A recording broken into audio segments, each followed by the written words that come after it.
Chat, I'll chat.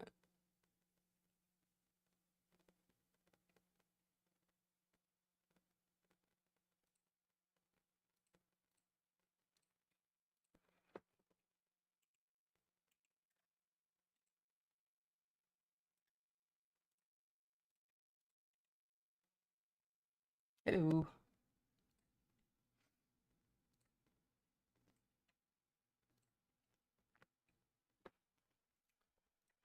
Just getting things set up here.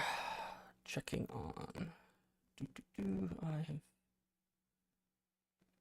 Yeah, that one I can delete forever. Yes. Okay. Hello, everybody.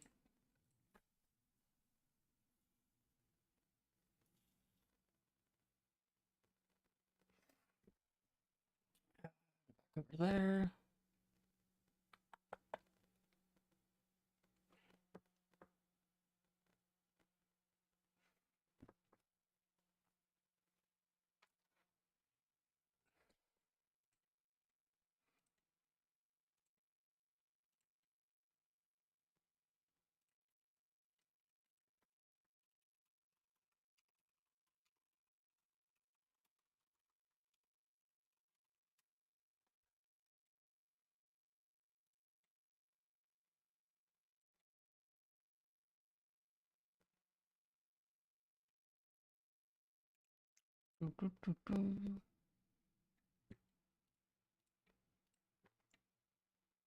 Oh, okay. I can do that later then.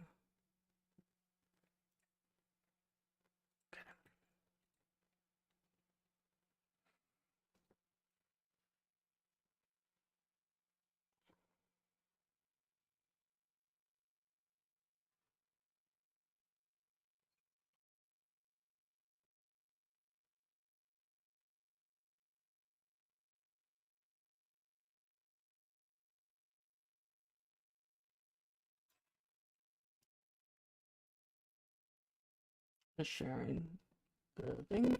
If you disagree, go ahead and request up, or we can chat. Hey, kitty. Hi.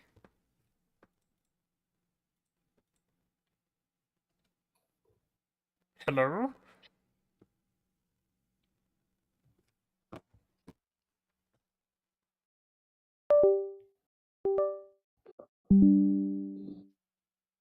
Oh, I know it's. Hold on.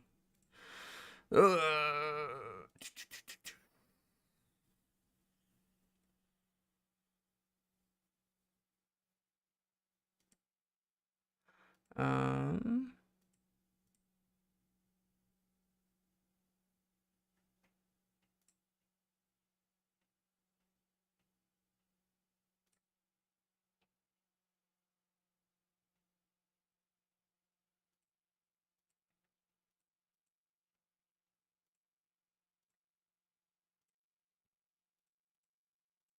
No, it's not that, Russ. It's a little bit more complex than that.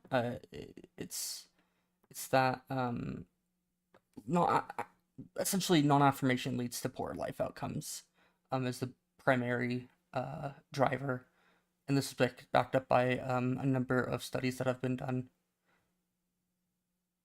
It would be the same way that not helping somebody with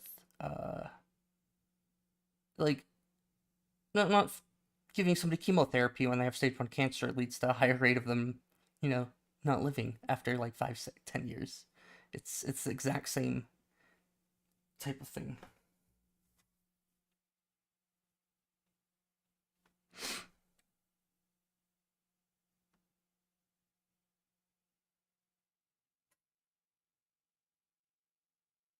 I'm confused, kitty.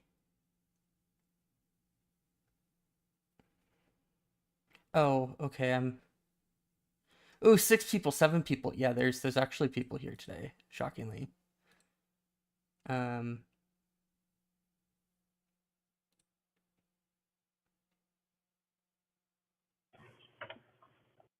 Hi. Could I get your age and pronouns, please? Yeah, sure. 22, he, him. Do you disagree with the background? I do disagree. Yeah, I think it's imperative that we recognize within legislation the categories of man and woman based on their objective sex categories and not the self-proclaimed gender identity. So I'm gonna just start off with a solid. I do not give two shits about semantics. You can call a woman however you want to. That's fine with me. That doesn't mean that doesn't like dictate what we ought to do. Right. I'm not saying the way that I describe women. I'm saying that the way that that category is recognized within legislation. Right. I think you made a mischaracterization of my argument just then. Well, so if we're talking about how it's recognized within legislation, that's just going to be an appeal to legality at that point. That's logically Well, fallacious. I'm not using it to justify my definition of women. I'm saying that we need to uphold the safeguarding and the boundaries that exist to protect female people from sex-based oppression. Right. Once again, you're just mischaracterizing what I'm actually arguing for. Oh, okay, so yeah, you are arguing for protection, but I'm just going to make the argument that there's actually no evidence that suggests that transgender individuals being allowed into things such as men and female or man and woman restrooms actually causes any harm. Further, that we have evidence that suggests that transgender individuals, when not allowed to go into a bathroom if they're choosing, do get essentially essayed at higher rates, and that non-affirmation leads to higher adverse life outcomes down the road. Yep. So there's mischaracterization number 3. I never said anything about restrooms or bathrooms. I was talking about the provisions in general. These exist at a much broader scale than just bathrooms. I do think that is one of the places that we need to uphold these boundaries. But once again, you're not addressing the root of my issue here, which is the lack of recognition as female people as a protected class within legislation, which has been eliminated by trans inclusivity. Why would that be a bad thing? Because male people perpetrate 97% of the physical-based oppression. And so if we want to mitigate against that harm effectively, we need to recognize on what basis that violence is perpetrated, and that is on people's sex and not their gender, not because they align with typicalities that are associated with the male sex, but because they are the male sex, right? That's the pattern that we see. And so we need to legislate around that effectively. Yeah, so the problem here is that you're actually conflating transgender women with being having the same statistics as just cisgender males. As male people, they are male people. Well, they it's are not male cis people. male people. The statistic is male people. It's not Do you cis. agree that cisgender male people versus transgender male people have different statistical Right, but expectations? cisgender people can still abuse the trans-inclusive legislation to breach these boundaries, right? With a trans identity claim, they are still able to eliminate these boundaries effectively because of that trans identity claim. So you're still not addressing the root of the issue, and it still might, even if you grant that no trans women are perpetrating these atrocities, then my evidence still holds water because cisgender male people are Oh, are we just going to mute? I'll hop off panel if we're just muting. I didn't mute. Okay, what are your mods then? You need to get your mods on check. Go fuck yourself. Yeah, there's the ad hom. No real, like... That wasn't an ad hom. That was that's just insult. a personal insult. You should know the difference. Okay, then fuck you too, Troon apologist. Get a grip. Oh, it's Troon again. Why? Where did this come from? That's so funny. I mean, we're getting sick of male people demanding access to these female spaces and ripping away their protections, provisions, and boundaries. Don't shut the fuck up. Yep, don't pretend that you actually care about women. You're just like using your stupid Philbro Right, I care about stopping Troons. That's what I care about. Oh, okay. So you actually do you actually believe that transgender people exist in the first place? I do think that there are people who have a gender identity that isn't aligned with their sex observed at birth. I don't think that those people have a right to eliminate the provisions, protections, and boundaries that exist to allow female people to participate in. No, go ahead and let them. Muting again. Yeah, go fuck yourself, you AGP apologist. Yeah, go fuck yourself. Why don't you address the argument? It'd be much more effective if you just like refute. Because you don't have an argument. You're just an idiot. Well, yeah, you're just making a semantic argument that this is how things are and that we have these designations for a reason. I'm making a moral argument that this idea causes harm. I could provide. We do ought to protect female people from the sex-based oppression that they face from male people 97% of the time. From you. From people like you. Yeah, from male people, yes, male people like me, like trans women, male people, yes, male people. So would you find it problematic at all? There's a high correlation between people's like sex drive and doing sexual offenses. And that Sorry, I couldn't hear you between transplants fucking ruffling in the background. If you could mute up and you could repeat the question, I'm happy to answer. Yeah. So I think he's still ruffling around. I can't hear shit. Yeah, he doesn't have an answer. He doesn't have any evidence. This is what he does. Trans crash out. Eat your own shit, you worthless piece of garbage. Listen, he's not mad at me. He's mad at the fact that there's harm that's being presented that's on the basis of the trans-inclusive legislation, and he can't refute that directly. And so what he does is he just makes noises to overturn the conversation and derail. So it's not effective, and it kind of demonstrates my point that you guys are unable to refute that female people do deserve these protections and these boundaries and these provisions. Yeah, so I'm making the argument that, so we can. Your argument essentially is that we need to protect women because of a sex, Females. females, yeah, from From males. sex-based oppression, yes. Um, and I would agree that that is something that we should do. The problem is that transgender women are statistically different than cisgender males. So Right, so you would as I've have to already said, show those how that would be problematic to your claim of Yeah, protection. so I've already substantiated this. Even if you grant that zero trans women are perpetrating any of this crime, right? Predatory cis males with a trans identity can still breach the boundaries on the basis of that trans inclusive legislation, right? So I'm happy to grant that there are literally zero trans people who are in these spaces committing these harms, and they clean the place top to bottom and give everyone $100, right? The legislation still permits predatory cis males to enter these spaces, which effectively eliminates the boundaries for females. Well, that would be. I mean, you'd have to actually look at individual piece of legislation for that. Second of all, I would reject that It's that we it's not a should we single should piece of care legislation. about we should care about people who break the law and abuse it versus people who are not going to. Right, we do. These are mitigation We don't make strategies the that exist laws. to Hold on, we don't make the laws for those who are going to break them. Correct?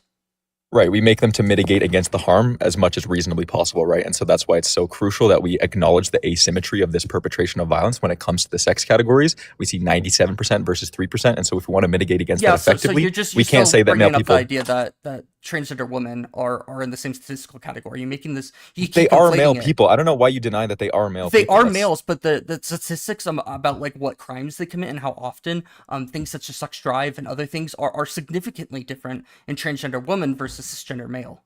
well, what you refuse to acknowledge is that regular cis men can still abuse the trans inclusive legislation to enter these spaces and breach these boundaries, right? I've already said Yeah, I'm fine to grant that no trans women are committing these crimes. I'm fine to grant that because my argument still is substantiated by I that. agree. Criminals break the law. What the fuck should I Oh care my about God. that? Yeah, criminals break the law and boundaries exist to mitigate against that harm. But what you're doing is you're advocating for the reduction and diminishment of those boundaries to be more trans inclusive. That's my issue. You're just not addressing it. It's pathetic. So here's what I'm bringing up is that you're essentially saying that this causes harm to women, correct? Or to females. But you're not actually substantiating how people who are going to break the law anyways are actually abusing this. Happy to substantiate it. Yeah, just this last month in Alberta, Canada, a cisgender male who identified as trans was able to enter a women's shelter on the basis of a trans identity claim and then committed serial rape, raped 4 women in that women's shelter. And so that's a direct result of the harm that was created by the trans inclusivity laws. The reason why that facility was breached by a male person was because he had a trans identity, right? It was a cis male. Yeah, so would this not have happened otherwise? Would a male person have gotten into a women's shelter where women are in states of vulnerability and undress if he didn't have a transgender identity claim? No, that male would not be permitted in there. Absolutely not. It was on the basis of the trans inclusivity laws that he was able to enter that space. Absolutely. And so how do you tell if somebody's trans or not? Well, this is my issue, right? The threshold for being recognized as trans within legislation is the self-identity claim, at least in my country. I'm in Canada, so I understand it might be a little different in the States, but the threshold is that you say you're a woman. That's the issue. Yeah, I would say that it would have to be more than just self-identity. It has to be persistent, Well, consistent, that's and not consistent. consistent with the legislation. Well, then I don't care about your legislation then. Okay, so you don't care about the safeguarding and boundaries that exist to protect female people from sex-based oppression? Yeah, so there you go. That's exactly what I wanted to highlight, right? Is that you don't give a fuck about that. No, I don't care about what your legislation says about what a transgender individual is, because Well, that's it the is root of the clear that issue. just simply saying that I'm trans is not analogous to actually That's being the threshold in trans. Canada to be considered Okay, trans. well That's then I the would threshold. find that it's bad threshold. If that Okay, is there you in go. fact So the we found some case. common ground. That's great. So I find that you'd have to at least be persistent, consistent, and insistent about your gender identity. And this is why things such as updating ID cards can be important, because they can actually show that somebody's persisting, consistent, and insistent about their identity, and not just Okay, doing it well, for the hell I'll of it. highlight that that's not how it's recognized within legislation. I'll also say that insistent, consistent, persistent categorization, we absolutely do not apply that to other categories, right? I can't insistently, consistently, and persistently feel like a black person. That makes me a black person. Absolutely not, right? We see how that isn't a coherent, definitive way to categorize these things, especially when it comes to enforcing legislation. It's absolutely incoherent. So not only is that not the legal threshold, it's also not a coherent legal threshold. I don't yet again don't give a shit about legal thresholds. Yeah, don't give a shit, don't give a fuck. I've already highlighted this. I understand that you so don't. can That's bring why up I'm up here legal- to advocate for it. Well, you can keep bringing up these legal thresholds, but that's just appealing to legality. Yet again. So I Right. simply So do I'm not making a care about. legislative argument. So I'm going to be appealing to legality. Oh, Yes, okay. that's So my then argument you from just the don't have start an has been the argument. legis. So I just simply do not care about your legal argument because it's not Right. telling So us what we yeah. ought to do. Well, this is I'm the making a issue, right? moral We see the trans argument. crowd all the time say that they No, don't no, care I'm about the making a moral provisions and argument, protections that not a exist to legal protect argument. female people, and they say, yeah, we don't care about the legislation. We just want to be more trans inclusive, and that this is where the harm is created, right? This is why these 4 women were raped in this women's shelter, is because the people who Yeah, what happened advocate is for these trans. awful. That's awful that happened to them. I'm making a Right. That's the moral trans argument, inclusivity laws are and you have awful. simply Yes. failed to address it in the first place. So, What did I fail to address? Go ahead. how I've made a moral argument that it's anti-trans policies lead to worse outcomes for transgender individuals and cisgender individuals, and you failed to address any of that. Well, I'm fine with striving towards a solution that is inclusive towards trans people. I just don't think that the way that we achieve that is by eliminating the existing safeguards and boundaries, right? I'm happy to strive towards a solution that includes trans-identified males, trans-identified females, absolutely. Whether that means floor-to-ceiling stalls or third spaces, whatever that is, I agree that we should strive towards that because these people exist and deserve a safe space and all of these conditions to use the washroom. But just when I see the solution that's being proposed is by eliminating the existing boundaries, that's where my problem is. And I've highlighted that from the start. I've been consistent on that. Oh, well, yeah, so I don't think that it's like we're eliminating safeguards because you would actually have to prove that there's like a wide statistical, issue with it. Yeah, sure. So 97% of the physical-based oppression is we've already been over perpetrated by this, though. male Hold on, people. hold on. You're yet again conflating that. You're saying that. And so when we this is allow one any group. male people into these protected spaces, we're going to see an increase in that perpetration of harm because women are in states of vulnerability and undress in these spaces. Cars Like from the that's why 90s these boundaries so, exist. So I could just say that, out of all cars, there's some that have terrible crash records ratings, like trucks, and therefore that it's not safe to drive a car. That'd be conflating the actual idea that there's actually a lot of cars that have really great crash rating safety, but instead you're saying no, I'm looking at this one subset and not looking at what's actually applicable to the situation here. Instead of looking at it's not analogous because I'm talking about mitigating against that harm. And so even in that example that you gave, if we wanted to reasonably mitigate against that harm that was created by these more dangerous cars, we would still do that on the basis of what that car is. So my argument's still substantiated even with that non-analogous example. Yeah, but like if there's like one car manufacturer that made their trucks perfectly fine, had like 5-star crash ratings, you would have to say, it wouldn't be that it's these trucks that are putting people's lives at risk. It's everyone else's trucks who are putting lives at risk. Yeah, I don't see how that substantiates your claim that we should be eliminating the boundaries. Yeah, for so female people. transgender individuals are not within, like they clearly have a separate, in terms of like offense rates and that kind of stuff, they're clearly statistically different. They have Right, and I've different already life granted that outcomes it and could be kind of stuff. 0% perpetration rate cool. from trans people. That's fine. So they actually don't cause any harm. Well, I don't agree with that, but my argument can still be substantiated on the basis that trans people commit zero crime. Absolutely. And we've already both agreed that I don't agree with what like current legislation has in terms of like what we identify as transgender individuals, at least from what you've said. Well, that's really all I'm up here to argue against. That's my main point, right? Oh, okay. So you can agree that there's ways that we can allow transgender individuals into restrooms without causing harm to women. I stated very clearly that we can strive towards a solution that's trans inclusive without eliminating the existing boundaries. You didn't actually say yes or no if that was something that we could allow transgender individuals into women's spaces. No, I don't think that that's the solution. I do not. Okay. So do you think that there is a solution that allows that without causing extra harm to women? No, because the threshold for being trans within legislation is saying that you're a woman, and so I see problems there with predatory males being able to abuse that legislation. Hold on, you keep bringing up points I've already addressed, though. This is kind of the problem. Well, so do you, right? You keep bringing up points that I've already substantiated. Well, I've already addressed that. I don't agree with legislation that, and like trying to limit things based off of what criminals do. We don't ban murder because people, would otherwise, not murder. We mitigate against it as effectively as we can.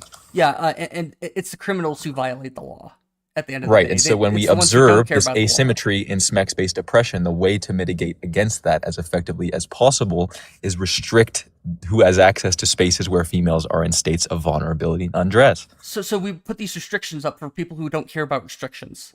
Got it. Do you understand that boundaries eliminate opportunistic crime, right? That's the basis of safeguarding.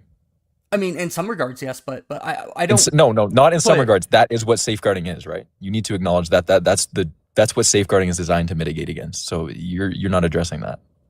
And I would just say that crimes we don't actually like build legislation against one group of people for what another group of individuals might do based off of opportunities. Okay, yeah, this is where you've completely lost me, because if you're not willing to acknowledge the absolute magnitude of the asymmetry of sex-based oppression, then you're beyond. Oh, you're I would beyond God. totally agree that sex-based oppression exists. I would just reject the claim that it is that we should blame transgender women for what cisgender males Yeah, do. I never stipulated that. Okay, well, you are. When did I that's say we are should what blame transgender women for male harm? I never Well, said that you in are any restricting capacity. It's another transgender women. mischaracterization, and it's a bad faith conversation. So I'm just gonna hop You off at are this point. actually. It's like mischaracterization. Yeah, I number grant that you 15. want to See you, run. man. I don't want to run. I'm happy to stay up here. You're just not addressing the root. Oh, thank you, Manoli in the comments. I agree. You're implying it.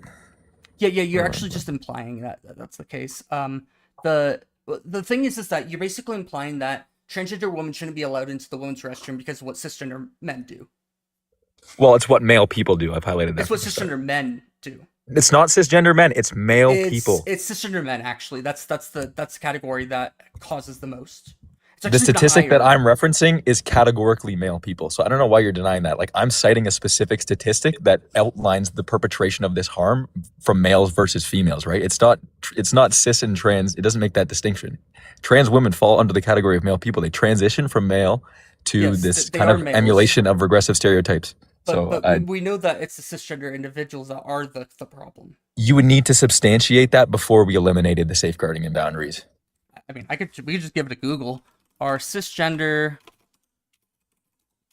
males the problem when it comes? Are cisgender males? Of course, Google's gonna fucking tell you yes for that. Come on. Oh, okay. So you agree the statistically the most frequent. I agree that cisgender males can abuse the trans-inclusive legislation to gain access and break boundaries. Yes, absolutely. That's why the trans-inclusive legislation is so problematic. Cisgender males are statistically the most frequent perpetrators of SA against cisgender women and gender minorities. Right, and so we're allowing this group of people to enter any female protected space on the basis of trans identity claims. There you go. Well, so they commit harm. You just admitted it, and we're allowing them into female spaces. This is why there was a serial rapist in a women's shelter just this last month. They wouldn't be cisgender though. They would be transgender. They were a cisgender person who was using a transgender so identity. you're just providing evidence for why we should. Yes, I'm substantiating the importance of eliminating this trans-inclusive legislation. Yep. Yeah, Jacob, I agree. Host just proved my point. That's why I kind of backed him into that. Well, no, they're not actually transgender individuals. That toxic masculinity is the root? What you keep doing is that you keep, blaming transgender individuals for what cisgender individuals do. That's right. And what you keep doing is minimizing the harm that occurs when we allow any male person who has a trans identity claim to enter these female protected spaces that exist to allow females to participate in society away from sex-based oppression. I've never disagreed that transgender individuals are humans and they are capable of doing both wrong and right things. What I reject is that we should blame transgender individuals for what cisgender individuals I'm not saying we should blame them. I'm saying we should mitigate against that harm as effectively, reasonably possible. Okay, so you'd be fine if there was a way that we could 100% root out all transgender or cisgender individuals from making transgender claims? I think that there should be a stronger legal threshold for what it means to be transgender. Absolutely. That is a component of my argument, but that doesn't eliminate the trans. So would you have any problems with allowing transgender women into women spaces if there was a 0% chance that cisgender males were allowed in? If there was a 0% chance that cisgender males were in, what constitutes a transgender woman in that capacity then? Somebody who's insistent, persistent, and consistent about their I've already argued why that's an incoherent, right? I can consistently, persistently, insistently feel like a child or a black person. It doesn't make me those things, right? So I don't think that substantiates being a trans woman. I would need to see that would just be not. Well, I'm telling you what I would need. Because if I wanted to grant that trans women were allowed in these spaces, I would need 5 years of HRT, full medicalization, bottom surgery. I would need an unfathomable threshold to be considered. Hold on. You're actually making some more conflations here. You don't have to have gender dysphoria to be transgender. You don't have to, but no, that is it is a treatment for gender dysphoria is transitioning. Yeah, that is one of the many options that individuals who suffer from gender dysphoria have to actually help alleviate the dysphoria. But you're making this conflation that all transgender individuals. Did I say that? If I said that, I didn't mean that, because not all. I understand that not all. You are implicitly making that. Well, I've already stated that this person who entered this women's shelter in Alberta was transgender, right? He had a gender identity that didn't align with his sex assigned at birth, but it wasn't because of gender dysphoria. So I've actually already acknowledged the existence of that category of transgender people. And if you you kind of So missed that so I was even saying if this cisgender was trans identifying, then that was just something that you missed. I absolutely acknowledge that there are people without gender dysphoria that identify as transgender. yeah, so what I would say is that we don't have statistics that show that transgender women are actually a threat to women and But in we do have general. statistics that show that male people are. And so Yeah, but you keep transgender bringing women up this are male point. people. But we've already Right, because you agreed keep that minimizing the harm that male people perpetrate. it, That's the issue, right? it is not just males; it is cisgender males. They don't perpetrate it on the basis that they align with typicalities that are associated with the male sex. They commit these things because they are male people. I don't know why you can't understand that. It's like so abhorrent to me that you're willing to minimize that harm that male people perpetrate because these male people are wearing women as a costume. It's disgusting. But you actually are just kind of, so we both agree that cisgender males are the problem. But then you're saying that transgender I said women I'm are willing also to the grant you problem. that. I didn't agree with that. I said I'm willing to grant you that. And my argument can still be substantiated. I didn't say that. Well, I think you just keep ignoring the point that I'm bringing up. Look at your That comments. Look at your comments, bro. No one's on yeah, your side. like holy fuck the stupidity. Izzy bitch is on my side. Unfortunately for you. Okay, so you got one. Look at the other one. All males until they put on a dress. X, yeah, completely agree. You're ignoring all genders in a blender. Yeah. Okay, I don't want to turn this into a comment war, but I wanted to point that out real quick because Yeah, you're coming because across with a lot of confidence. now somebody's saying, "Oh, you're delusional." Ha ha ha. He's coping. Guess is a goober. He's coping in the comments. Yeah, Bring us I all up. too Yeah, yeah. Bring. would run away from the comments if this is what was happening to me. You're fine to highlight that. I'm happy Unfortunately to for substantiate. you, it seems that you don't care about transgender individuals and that they're being harmed. I care more about protecting women and upholding those safeguarding Are those boundaries transgender that women exist to real protect women? female. Are transgender women real They women? not in my definition. Okay, bye. Holy shit.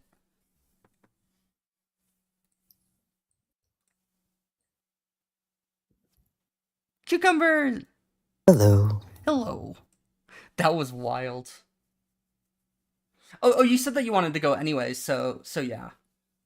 That's all good. Yeah, So we if have Guess is just evidence. gonna argue about semantics about transgender women, like women not being quote unquote real women, I'm gonna just poof. Not to mention that we have evidence that when trans people were allowed into the bathrooms that they preferred, there was not an increase in violence. Also, people don't need to go into the bathrooms to grape people. Are we really? That's not where the majority of it happens. Yeah, I mean, it is one of the places. It more happens when like it's somebody that they're familiar with. Yeah. Yeah.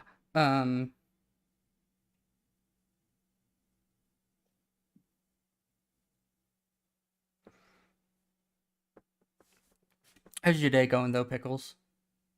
It's going well. That's good. A little sleepy, but yeah. How are you doing today? Pretty good. That's good. Yeah.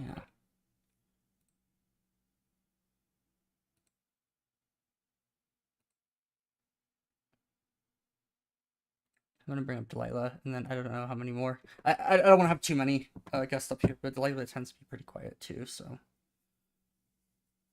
I Ew. was told Just to mostly up ask. here just to be the peanut gallery. Ah, we always need a peanut gallery. I was told to ask if Solid Snake should let someone up. yeah, you can let somebody up. Solid. Thank you. I just want to set the record straight. Marion's a sensible human being. I am pro letting trans women in the bathroom, so Okay. but I can't tell if she's. Oh, hello. Hi.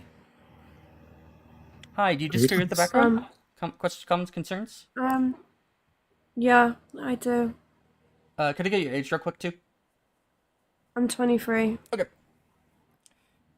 Okay, so the primary driver of anti-trans policies is not protection, but a profound failure to comprehend the life or death stakes of non-affirmation. Yeah, but at what cost do we need to affirm these people? At When no cost. it's... It doesn't actually put women at risk. Yeah. I'd say saying that a woman is a woman on the basis of a social schema is completely subjective, and therefore it renders it as nothing because it can mean anything. It can mean anything, and it's open to interpretation. This is not true. So Gender is a biosocial psychoschema, so it includes all three of those things. yeah, so I just say it's dependent on biology, and that rather gender and sex are synonymous, almost.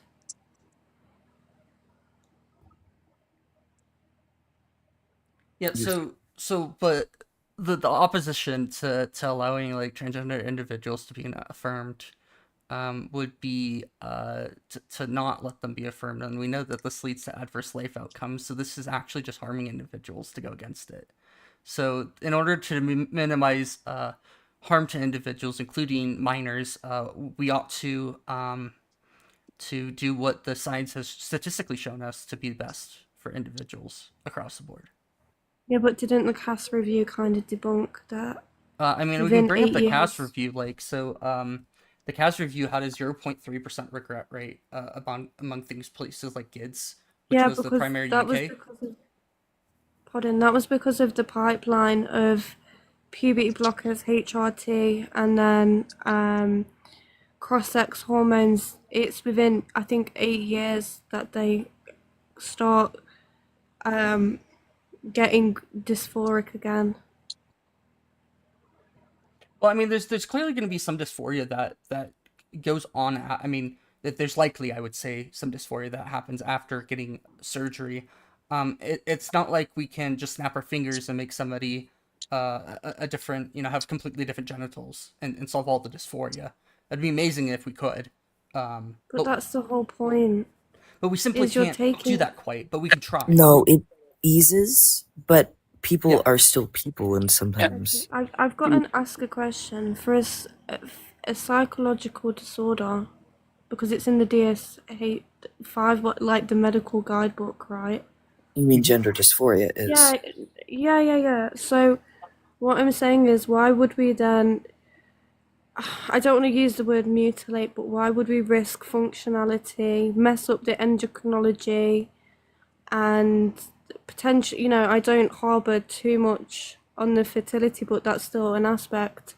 Hold on, we need to address the fact that gender dysphoria is part of the DSM, not being trans in itself. Yeah, but I just say that they're contingent.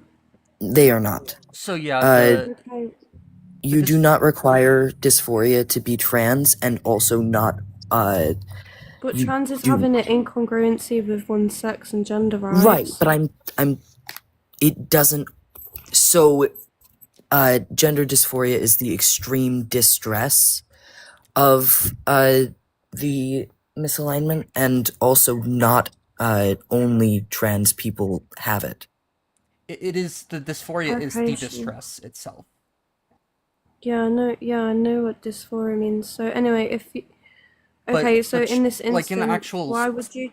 like What? text based of the DSM and ICD-11, they both make it very clear that being trans is not some sort of issue in the first place. It is simply that this feeling of not liking your body is what we consider a quote unquote problem. This is what we're trying, the issue, quote unquote, that we're trying to solve. I wouldn't consider an issue in the way like that it's wrong. It's just that something that somebody would rather not have, at least in this case. Okay, so like what I'm saying is why it's deemed as a psychological disorder. Why then would we, instead of curing the brain, why would we then physically risk functionality, fertility, How do you and suggest they cure the brain?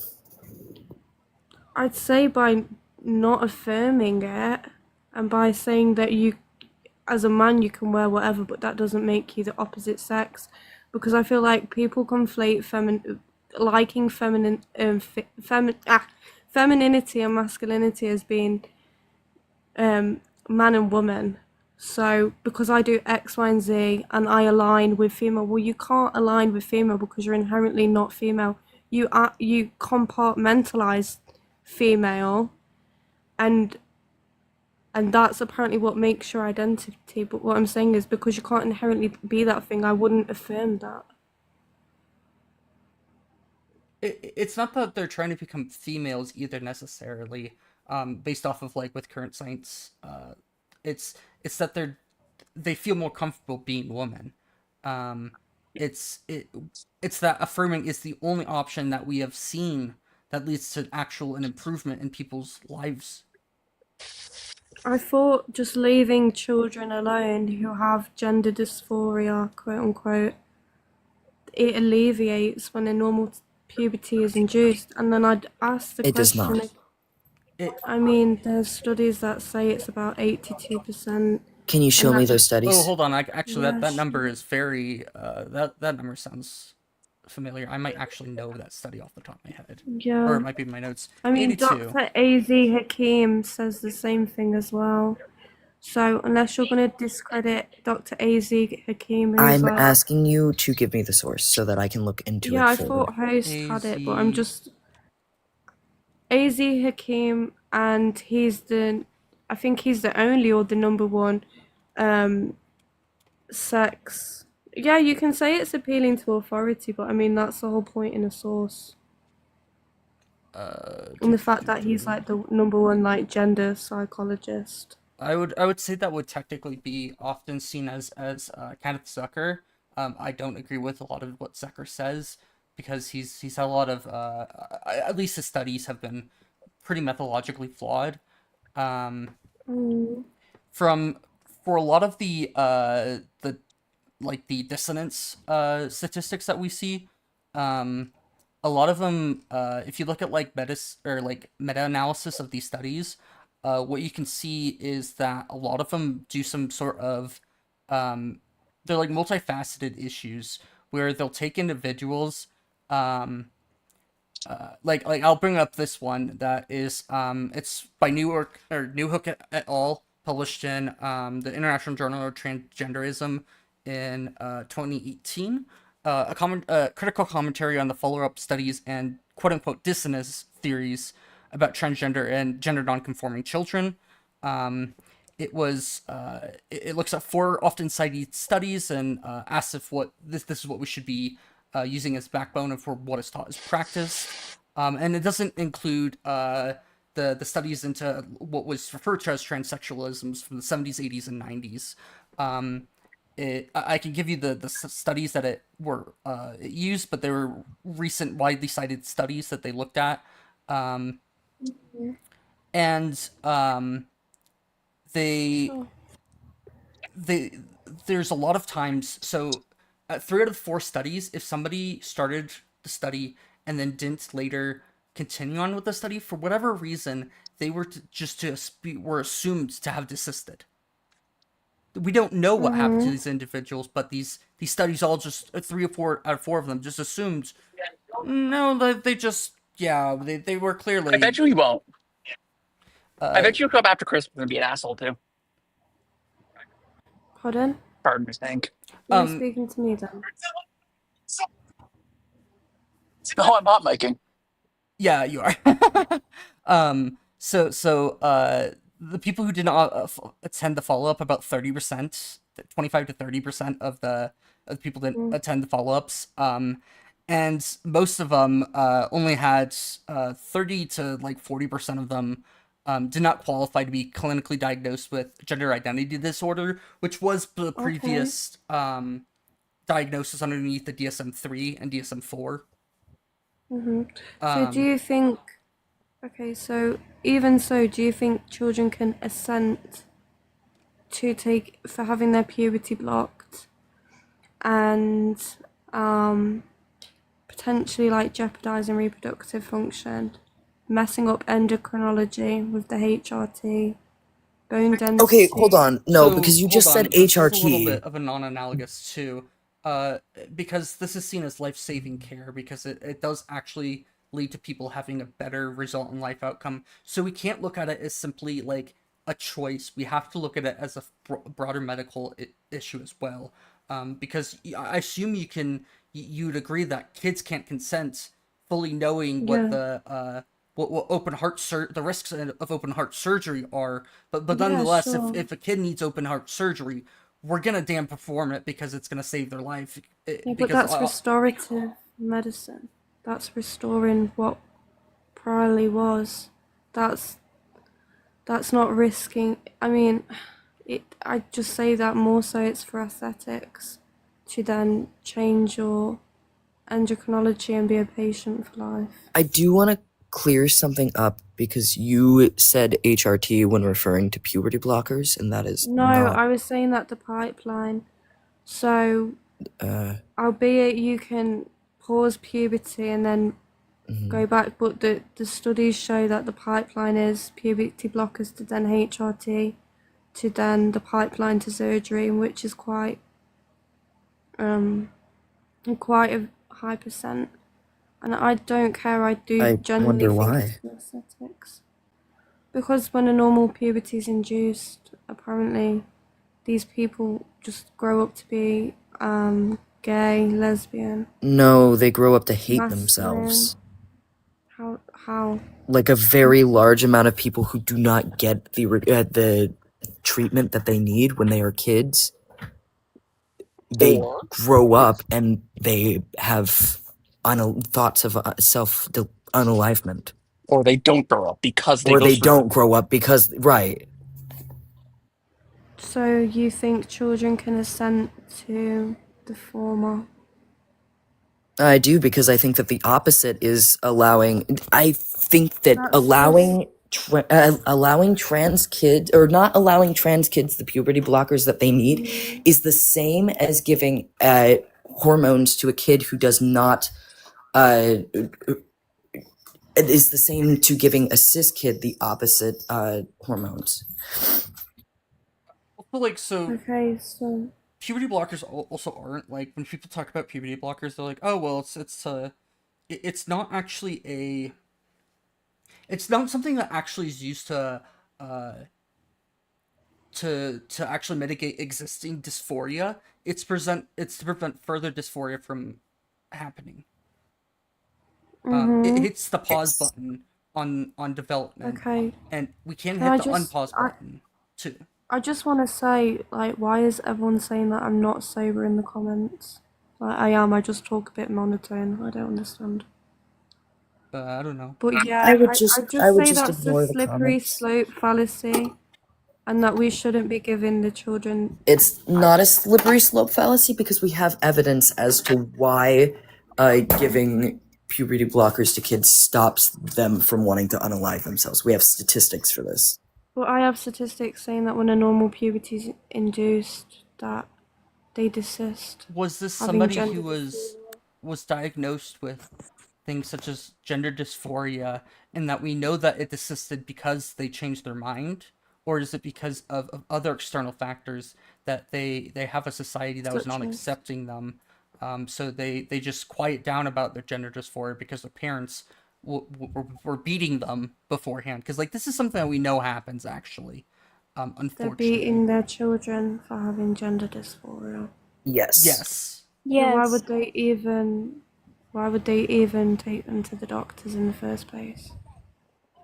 That's a good. Because gender Oh, go ahead, Tom. I If didn't mean to they're interrupt if you. they're probably because it is a mental thing that affects the child very, very much. So, taking to like it's going to be noticed outside by other people. So, a lot of parents will take them to the doctor because looks.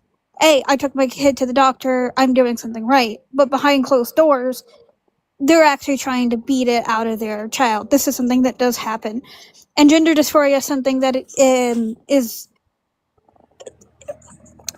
I'm trying to think of the wording. Gender dysphoria can cause extreme distress on the person to the point where it can cause physical health issues, and it can cause extreme mental damage. So yeah, people will hide it because the mental damage I it understand causes. dysphoria means severe distress, but Well, what? yeah, I'm just saying it can lead to them not being able to participate in life, I guess, properly, or like it can cause them to. I know people who have extreme dysphoria to the point where they literally physically get sick. Like So it's not a. And I also have extreme dysphoria to the point where I have panic attacks. It's not a simple condition. no, I also have panic attacks. I understand that they're not like. And I've had gender dysphoria since I was a baby. Yeah, and I'd say that I, at one point in time, even though it wasn't consistent, probably had gender dysphoria. But what I'm saying is, Probably. when I But we're saying that in that yeah, case but we're you were going not anti-date. right. You are just proving what I said when I said that not only trans people can have gender dysphoria. Yeah, but I'm saying I grew out of it when I grew up. Because into you're it. And not I'm glad you. trans. And I'm glad you did. But yeah, like but I'm I saying didn't. that. I didn't. I still have gender Okay, but dysphoria. I'm saying I had it like pretty. I know this is like completely antidote, alright, but my dad kind of wanted a son, so he like made me do a lot of like masculine things such as like sports, and like I did track race, and you know, I still do like weightlifting.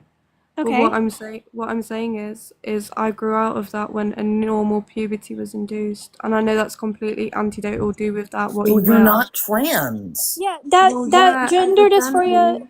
Yeah, but you're proving the point that Pickle made, which is not only transgender people get gender dysphoria, but there are transgender people who have gender dysphoria. Like I've had gender dysphoria since I was a baby. I still have gender dysphoria, and the only way that even the psychiatrists know how to fix this gender dysphoria is going through the transition process. For me, that would include bottom surgery. It for trans people, not all trans people. I want to make this completely clear. Not all trans people, but for a good part of trans people, gender dysphoria is not something you grow out of. God, I wish it was something we grew out of. But for a lot of us, it's not something we grow out of. So that is why we get help for the gender dysphoria. Okay, but Right, I'm and I saying that have the I probably opposite. would have been indoctrinated as a child because I was like, I had a lot of like, I thought I was incongruent with my sex. And you should See, why probably don't we get some call this- therapy for that. Yeah, I did. And I Okay, had and I'm glad you did. But okay, like What we're that's a bit saying- snarky. To be what we're fair, s- there's no need for that. Your experiences are not universal. Yeah, exactly. People have That's lived what different I never said lives. I was monolithic. I'm But saying it was remember- completely antidotal. Remember when you came in earlier today and you said that liking more masculine things or liking more feminine things does not make you is not what makes your gender. This is kind of the same case. Yeah, I said what I I'm don't saying- conflate them. Huh? Yeah, I said I feel like a lot of people conflate femininity with Right. being. Yeah, Which is I agree. kind of anyway. That's a little ironic. Yeah, but I'm saying it snowballed into me then not wanting to be the sex that I am, and then are I'm you saying saying? Dude, Oh, sorry. how long did this last, and is it still going on? no, it's not still going on. I'd say I'm a pretty feminine woman. I still like do like weightlifting and such, but what I'm saying is like as oh thank you, Kev. What I'm saying is that why would we do then a dice roll on children For if we're not? Because it's not a dice roll. But it for is, a it's lot of the children. for a lot of the trans children, this They is don't something have that's been capacity. this is something that's been building up. So like when now this is anecdotal, but so like when I was younger, it was constantly a build up. As I said, I've been having gender dysphoria since I was a baby. Like memory wise, the youngest I can remember having gender dysphoria is 5 years old. Aw. And I know I had gender dysphoria before that, considering the stories my mom would tell me about how I acted just in general. So what are you, when you say gender dysphoria, what are you referencing? My bottom area mainly, my genitals. I have So always you'd say it's sex dysphoria, so you have discomfort around your sex rather than your gender. Well, So- remember when I said that gender is a biosocial psychoschema and it applies all these three things? Sometimes it looks differently for everybody of what they feel Okay, like should be can different. you say what a That's biosocial something schema is? Because I know what a schema So, is. a biosocial psychoschema just means that it applies biology, sociology, and psychology. But if then pomegranate's saying that they had dysphoria, so severe distress regarding their genitals, right? I'd Yeah. say that's sex dysphoria. No, And that then would be so because when Palm was a child, Palm felt like a boy, and how does one so feel the- like a boy? I wouldn't say I feel like a girl. I just knew Again, I if I do something feminine, I might like say, Well, oh, I'm not- you know, that makes me feel It girly. has nothing to do with femininity and masculinity. I'm a very feminine person. It has nothing to do with femininity and masculinity. I just knew who I was. I walked up to my mom at 8 years old, said, "Stop calling me a girl. I'm a boy." It is an innate sense of self. I innately know who I am, Yeah, but I and think that's an I abstract concept. I'd say that I know I'm a female on the basis of the fact that I know I'm a woman on the basis of the fact that I'm a female. and I'm female, but I know I'm not a woman. But a male woman's a contradiction, no? It depends on how I you're mean, if defining it's them. going by the secondary No. definition, sure, but I mean, I'd just say that a female is, I mean, a woman is an adult human female. And that's your Even if- definition. I would say Okay, that so that's what's your a definition? definition.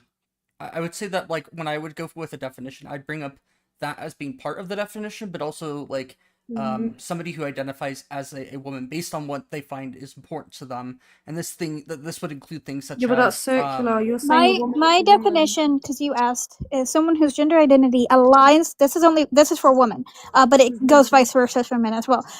Someone whose gender identity aligns with that of female, and for men, someone whose gender identity aligns with that of male. I do believe that gender has sometimes a correlation with sex, I say it's because feminine. as with gender dysphoria, we have dysphoria regarding certain parts. For me, that would be my genitalia. I Okay. do not align with the genitalia I have, which is why I'm trying to get surgery for that. Okay, so what's your definition of alignment? Because my definition of alignment is to be one with that thing, be the same as. So when you're saying you align with the female, no, you align with the male. What is it? What was your definition? You align with the male. Someone's whose gender identity, an adult human whose gender identity aligns with that of male, or Okay, so for how is it in female. alignment with male when you're a female? Well, I don't align with female at all, which is probably So why what is I it have the when you- dysphoria around certain areas. Okay, so how do you not align with? How do you align with a male if you don't like? How do you not align with a female when that's inherently what you are? I know it's what I am, but I just don't align with. I don't feel like this is who I am. I do not feel like I should have been born female at all. If I could click a button to make me male, I would in a fucking instant. I would do that shit so fast. I would Okay, sell my so- soul for that shit. Okay, so that's why I'm saying it's a sex it's sex dysphoria. You have dysphoria, distress around your sex rather than gender. Gender and sex are not the same, no, but they can correlate. And I'd that say they're correlation synonyms. is why I have the dysphoria around, at least for me, is why I have the dysphoria around that area. I do not at all align with the female sex, which is why I'm changing it. So I'm But you gonna can't hop in here change- you too. can- For under like the DSM-5, which is what the US uses at least, and the ICD-11 is similar in some regards, but they actually it's different. But the criterion there are essentially like points that they bring up that are like somebody has issues with their primary or secondary sex characteristics. And there's also things that are talking about wanting to be treated as the other as a member of the other gender. So it's a combination of both. Not everybody has both of them. So what does treated as the other gender entail? So like, because that's highly subjective how women, like individual women, are treated, and it's like dependent on like who they're interacting with. So what does that mean? Well, exactly. You said that exactly kind of what it's hard to define that because it's Yeah, so it's subjective. all subjective. So then I just say that you've nullified what being a woman is because there's no objective criteria to be a woman. And I'd say even if you don't feel like a woman, inherently that's what you are. And I don't feel like a woman. It's just what I am. Like a woman's not a sensation. I'm Oh. not a woman in any way. Okay, but I mean you're female, and I'd just say that a woman's a female.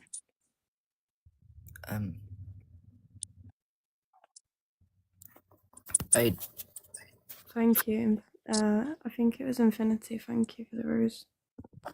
what? No, somebody gifted me, so I was just. Well, being... that is what you can say, but inherently you're just wrong on that part. Okay, sure, If we but I have mean, you facts, can like we can debate about it. I thought that was the whole point in a debate, or else I'm just gonna kind of take that as a concession. No, here, let me put.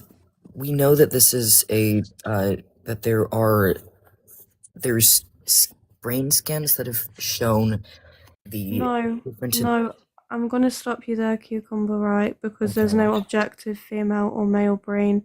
We can say that estrogen can No. feminize the brain. I understand that, but I mean, No. I Can would you let Nicholas, me I would fucking also finish? I would also just hold that it doesn't matter if there's like medical evidence for it either. They're just as valid regardless. I try to stay away from medicalism because of So Well, what are the I mean, what you are can the go into parameters? I'm just letting you know that that's like it's kind of like a moot point. I see it because like it simply it is like affirming to some regards, but it's like yeah. at the end of the day, I don't see like from like a moral standpoint, even a semantical point, I don't see it actually matters much.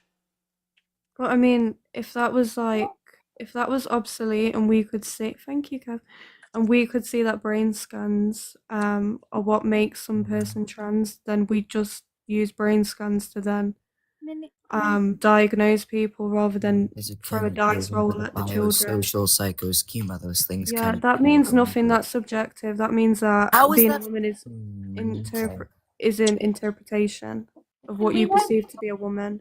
can we let Cucumber finish what Cucumber was saying before? Because they were trying to make a point and you immediately cut him off to where you didn't even know what they were going to say is what you thought. So I can thought you they let him finish? finished. I thought they finished. My No, you cut apologies. him off No, you immediately. fucking didn't. I My did. You God. said biosocial So schema. yes, That's what and you said. changing. But you can continue, Cucumber, because I know what brain thing you're talking about. Because I have too studied a lot of that, so you can continue. Yeah, so they have shown that that trans women, I think it was specifically on, I can pull up the source now, but they have seen that within these, their brains do not align with those similar to cis men. And this is, oh shoot, sorry. Let me pull it up now. Sorry about that.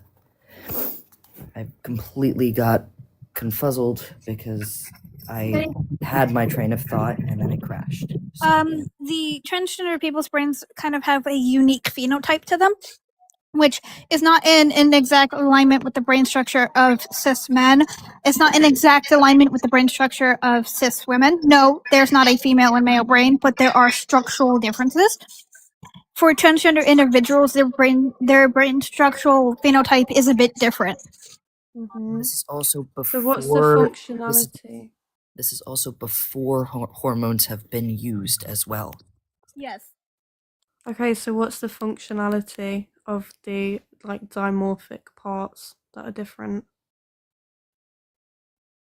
Because male and female brains are objectively like almost the same, apart from like white and grey matter. There's yeah, It's mainly the gray matter. we're not very sexually dimorphic is the way you would say that. Yeah, yeah, It's mainly the gray precisely. matter that is different in the brain.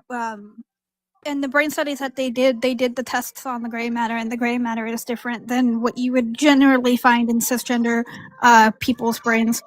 But I'm saying that there's like not much functionality due to that. And then if you're referencing the same study, their brains correlated more to if I don't know if I can say gay men. So, and also like the course, this hormones in is- estrogen isn't proven either. So. Are you bringing up the source that has this graph? Is what you're talking about, Palm? No, it's a. Oh. I don't think it has that. No, it's actually a study on gray matter in transgender individuals' brains. It is a. It's a. Let me pull it up real quick.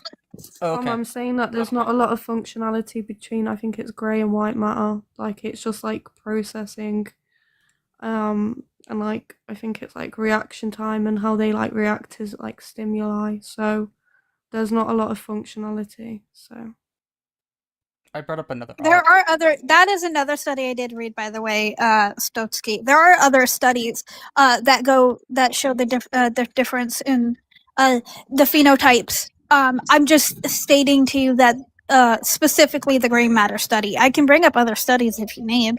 Hey, how are you guys? How old are you? How old are you? I'm 18, my lady, or my guy, I don't fucking know. What year were you born? 2007, What month? February I'm 6. So I don't know what you guys are talking about, freaking brain matter, but I'm just gonna start by saying I'm a neo-libertarian phalangist. So I don't believe in gender. I don't think that's a real thing. I don't think gender is real. Sorry, I muted you because you have not been introduced. You just kind of started talking. Yeah. I haven't. Yep. Well, okay. Sorry, I'll start over. My name is Please, can you Alex. just kick him, drop him, please. Yeah. No, I agree with that. Okay, so like, what is your definition? Sorry about that. What's your definition of gender? It's a let me just pull up an actual definition. The socially constructed ways that people understand and express themselves along the continuums, plural, of masculine, femininity, both or neither. This kind of is reflective of things such as like of a society, and the world that they grew up in, because people are going to have their identities. The way that we like measure ourselves is by looking at others and reflecting upon ourselves using others. This is the only way that we have to actually like compare ourselves. So this would actually. So would you say that's behavior? So would you say that femininity and masculinity is behaviors? It's a multifaceted continuum. So there's not just one part of it either. It's things such as gender roles, expression, what you like to wear, and lots more. There's a lot to it. So would you say that's fluid? Like behavior is fluid, and if it's on a continuum, that insinuates to it being fluid, right? Well, I mean, not even fluid as in what way? It's fluid a gradual, it's a spectrum, it's not a binary. Yeah. It changes, right? So yeah, so how I'm understanding it is like like females and women are like designated these certain roles. And like say if I depict a woman as somebody with long hair and like who wears dresses. Say I didn't even specify it's a woman, everyone will kind of understand that's a depiction of a woman, right? I'm saying even so, like I'd say behaviors are fluid and society's consensus of what a woman is pretty fluid at the minute. So then I'd say if it's so fluid, why aren't we basing it off anatomy when entering bathrooms? Because there is some understanding that, at least for a long time, that there's at least a correlation between how most people identify as and the sex that they were assigned with at birth. We understand that transgender individuals are not a majority, and that it is, like it's not wrong to be in the minority, but it is simply the fact that we can use, our cultures are built off of what the majority thinks, and it's built for a majority of people. That's why things like handicapped or like handicap accessibility have taken a really long time to actually get proper implementation in. because a lot of society simply just didn't care for handicapped people for a long time. So you're saying it's socially constructed? Yeah, like cultural norms Rather are than socially constructed. It's something yeah, that just naturally arises out of a but to society existing.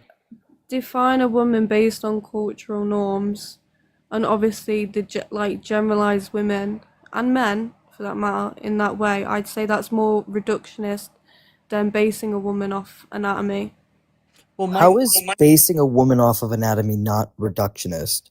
Because when I say female and I say adult human female, we can it encompasses all women, whereas your subjective view of following like cultural norms and behaviors associated or prescribed to women alienates masculine women out of that category. Does not. No, it does not, because it's based off Also, of what they find important as themselves, not what yeah, society Right. sees When as we're important to referring that them. to doesn't make sense to individuals, me. That doesn't like what I find important. I'd say that what I find important now is probably not what I'm gonna find important like 2 years time. So I just say that you're saying that gender's fluid and it's like super subjective and that we shouldn't base women on that. So like when you say what's no. important to you, like what do you mean? Like in what aspect? What do you mean by this? Can you clarify? Yeah, no, I'm asking for like clarification when you're saying it's based on what's important to you. I don't understand that. So So like what like aspects associated to men I that think the you best find way important? I think the best way is what is to give you some examples. Um, so like I don't find my physicality being specifically important to me, at least not that far. Of me being a man. I was born a man or born a male, assigned male at birth, um, Mhm. and I identify as a man. And I don't Okay. go out to the gym. I don't care about having big muscles and that kind of stuff. But it's very clear that there's men who do think about that. Uh huh. I more express myself based off of with behaviors. The things I enjoy doing tend to be what males tend to enjoy doing.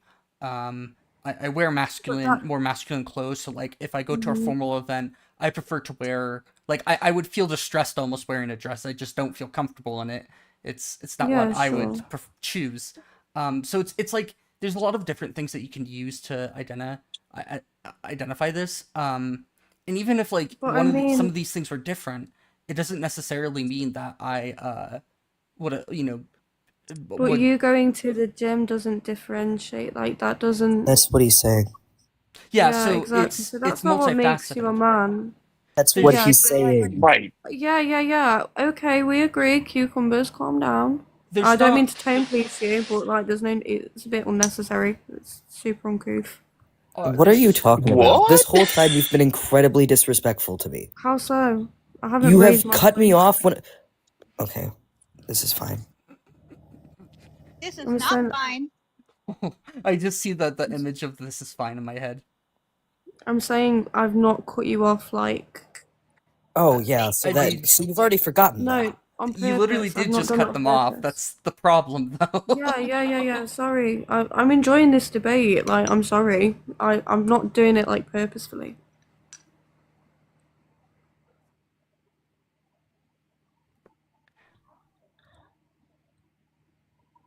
um, Yeah, if you keep calling me slow, I'm just gonna assume that you're being ableist. And now I'm muting because I do not agree with No, ableism. that is very fair. They should not have called you slow. No, That they is- should not have. Yeah, That's Nick, why I muted their saying ass. I'm like inebriated when I'm not. I don't I don't think anyone should be called slow at all. Yeah, it's very Maybe ableist, and obtuse. a lot of us. I mean, it's just I'm autistic personally, and I even though like, so like whenever people call people slow, even though it's not like an autism aimed thing, usually it does upset me quite a bit too, because it's Yeah, I have comprehension issues, and people, because I can't comprehend things easily, people always use that word, and it pisses me the fuck off. So I am so sorry they called you that. They are muted. Yeah, no, it's fine. I just don't understand why. So, like, okay, so when you're saying it's a biosocial schema, so would you say that you're aligning with aspects commonly seen in the female sex, and you align with that because you have the uncomfortability of your own sex? It's not necessarily uncomfortability. It just Just the I'm desire. somebody who is so I am trans as well, but Palm and I kind of have the opposite things going on. I didn't experience gender dysphoria until I was being super forced to confine to gender roles, and then that's where I started to get dysphoric. But it. Ooh, I am very, very sorry. My brain. This has been happening lately. I apologize. I'm just trying to understand the bio part when you say social schema, because I understand what a schema is, and I understand what a social schema is. I don't understand the bio part. So that would be like the female, at least it includes aspects of both biology and social, and or I would say it's not looking at just one, and it doesn't No, need. but this is this is It's what I'm struggling with, is the alignment of female when it's just unachievable. You can't change sex. So that's kind of what I'm stuck, like, hung up on. so we understand that we can't, with current science, we can't change somebody's sex. Like, this is well Uh-huh. understood. We can do things that help, affirm somebody to being closer towards the other member of the other sex, essentially. But we understand that it's not actually changing their sex based off of current technology. Yeah, it's not It's about changing the sex. It's yeah, about making the person feel comfortable with at least how they currently. feel. It is possible, Okay, like so in a couple hundred years, we could actually like do complete, like grow organs from scratch and stuff. Like this is stuff that's being worked on within science, and like it's still decades away. But like it's something that currently we're not trying to like quote unquote resex people. It's not what's happening. I It's mean, to make uterine them. Oh, go ahead. uterine transplants for cis women are still very new in Yeah. the concept of it. I mean, just recently, basically, we've succeeded in uterine transplants for cis women. So like, it is very well in the future that we'd be able to do that. I mean, what's the gland that kind of supports pregnancy in the brain? Trans women wouldn't have that.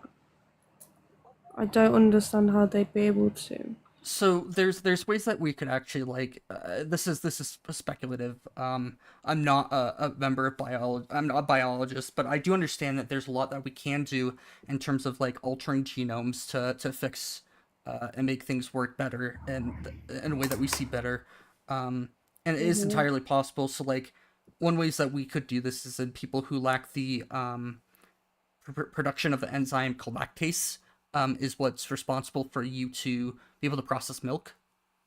Yeah, Lactose. The enzyme's called lactase, and we know of ways that we could make a virus that would actually alter people's genome of the cells inside their digestive system that would basically start make them to start producing lactase. It's a again, or fix the problem that is there. So there is ways that we can actually modify the body to essentially grow things if we really wanted to.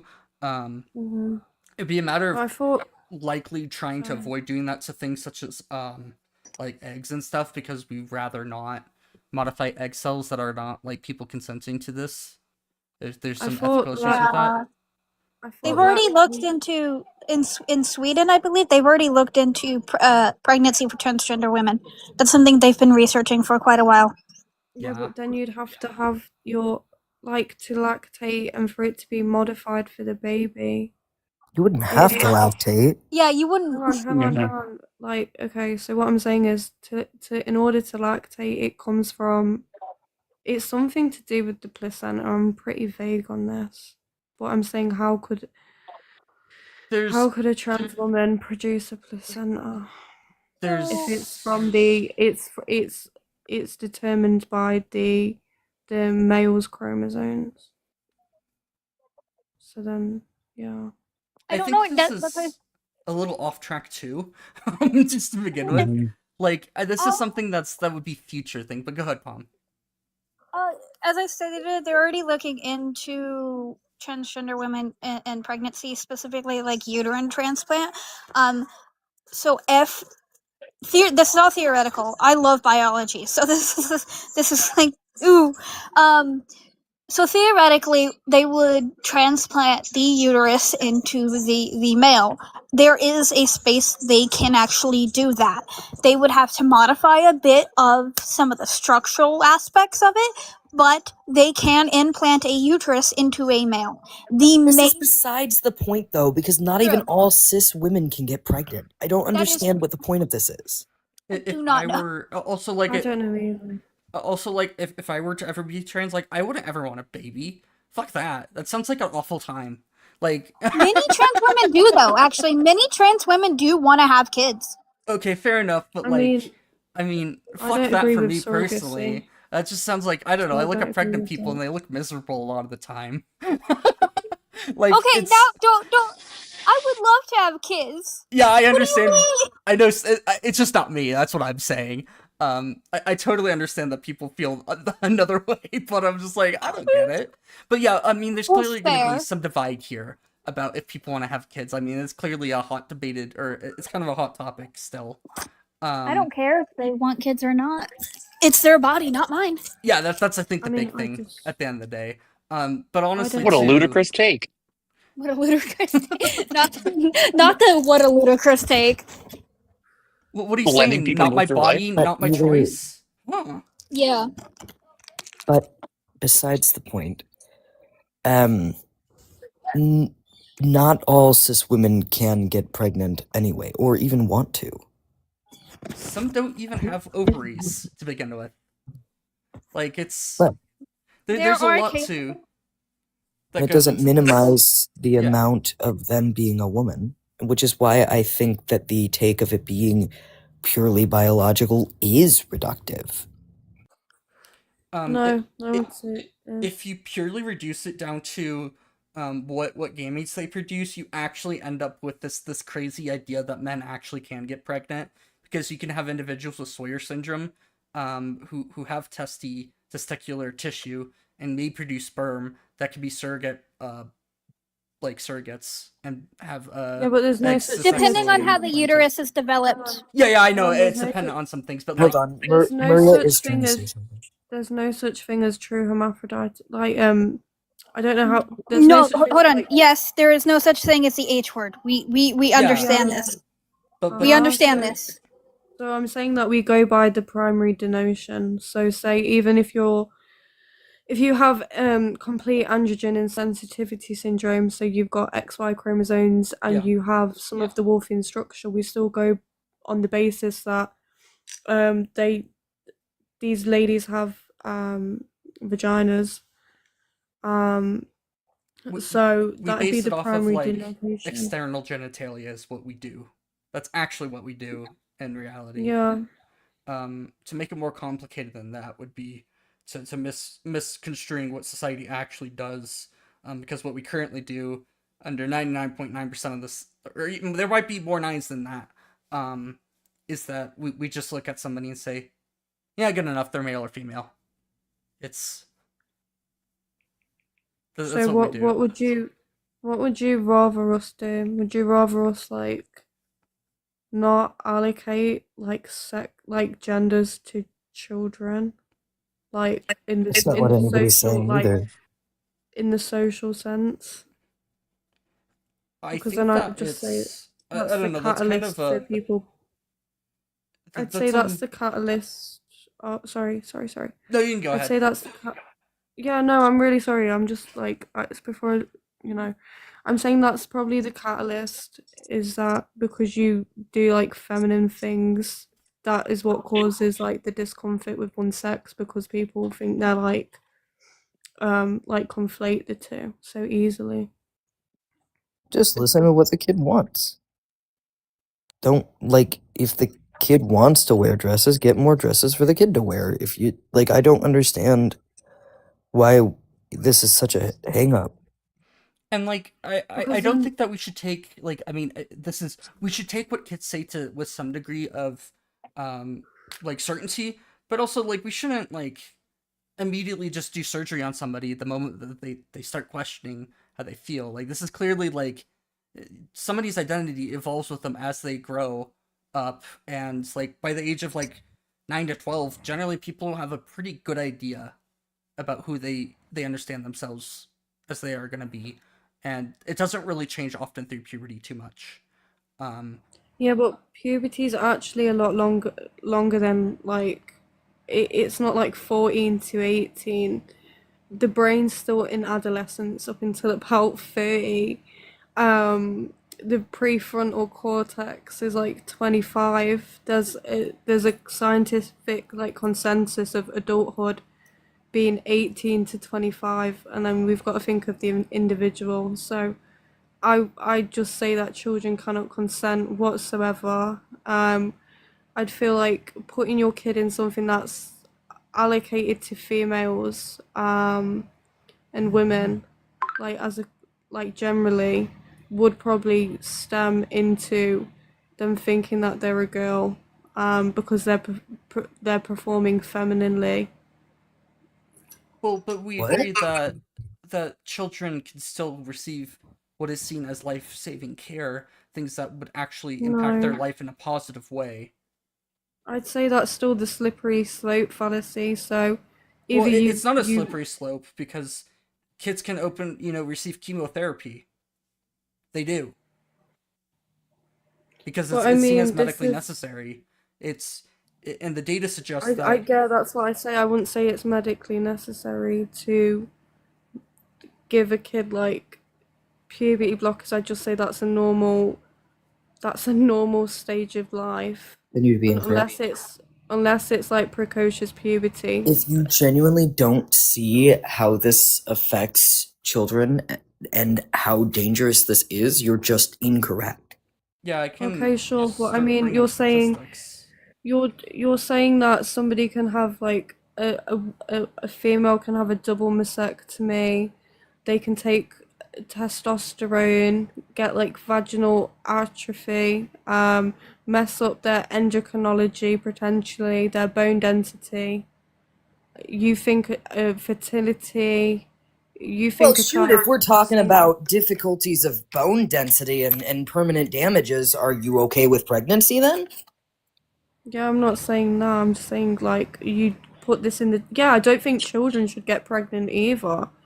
I don't think they Well, they that's can't not okay, so they what I can't consent to said. that No. because it's life changing and it's detrimental No, to them, that's and I not agree. where. Can you stop? So We're what was your not. point? The regret rate's very skewed, to be fair. It depends And on where what do we you're see this? actually look. So when we actually look at people who have received, who have been, adamant about their identity for, more than just a couple of weeks or months at a time, people who have actually spent the time, have gone through, years of, you know, therapy, talking with, even starting hormones and that kind of stuff. The Mhm. people who end up going back saying this wasn't for me because I don't feel that this, was right for me because I don't feel this Yeah. way are very, very low. Okay, but that's what I'm saying. Like when there's the pipeline to stopping a normal puberty and then going on to HRT, and we don't know that, they get dysphoria after about an 8 year period because obviously they're gonna have euphoria What is because this they. 8 year mark? What is this? Yeah, Where's I this don't from? know either, but apparently after eight Then why are years. you citing it?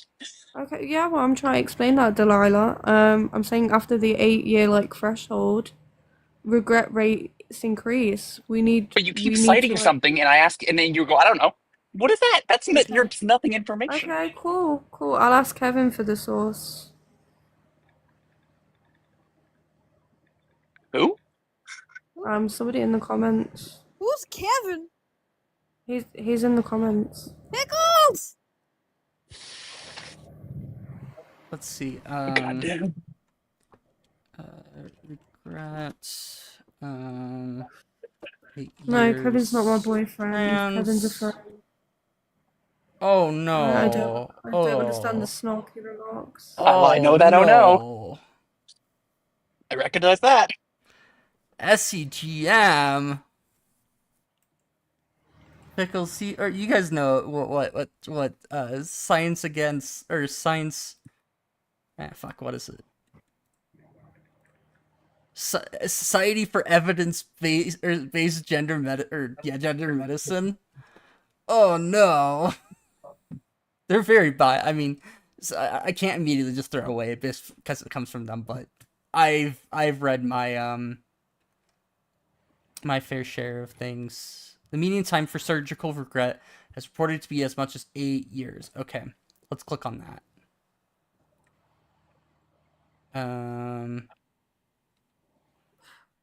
Okay, so like, what's your contention with like where the source is coming from? Like, oh, because I've actually looked at, so it's not simply just the source. I've already looked at things from SCGM, and I know that a lot of the times they say things that are just clinically ridiculous.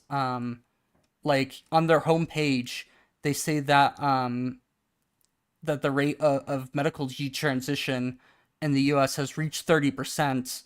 But despite there being very good studies that have, they look at people from all walks of life. This particular study looks at people from military backgrounds only. They're only taking data from the U.S. military healthcare system, and that's highly problematic because the people who are in the military are not reflective of people who live outside of the military. I live in an that's area. understandable. Yeah, so like this is instead of actually using I get that. using studies that actually are like reflective of the population, they're using studies that aren't, and they're saying that they're reflective of the population. So like, Okay, so it's not is just the sample in this one like of like a reflection of the population? no, because they're literally taking it just from individuals in the U.S. military healthcare system. Oh, is that for the, like the source like currently? This is what they say. U.S. data suggests that the rate of medical G transition has reached approximately 30%. So like they're saying, oh, this is reflective of all of society, but it's not. I agree with that. So I Okay, can go through the I mean, it's no point if the sample they've used isn't a proper reflection. Okay, maybe I can try get one. So just bear with. I'm well, gonna that wasn't the source actually. I haven't actually looked at the source because whenever I look up the stuff out of places like SUGM are often going to populate across the internet. This is pretty common for claims made on one of these websites to be pushed across the internet. Sometimes knowing that SCGM has some issues, other times not. Let's see.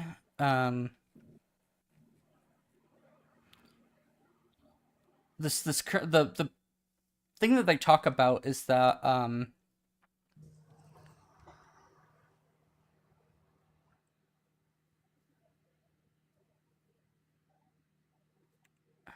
what is...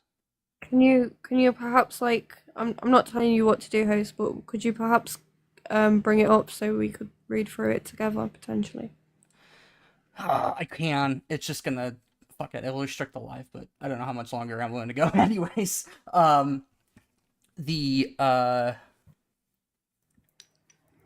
yeah.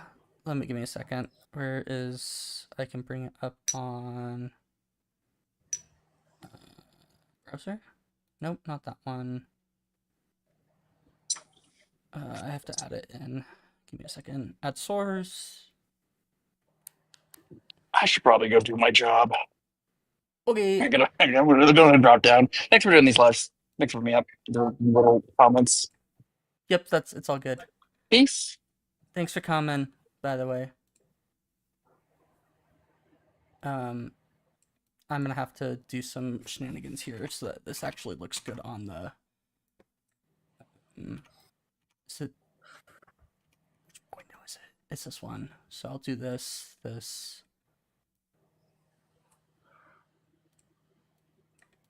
And I will zoom in with this. Okay, give me a second. Let me get my glasses. Yeah, it's gonna be kind of small. I can make it bigger too, still.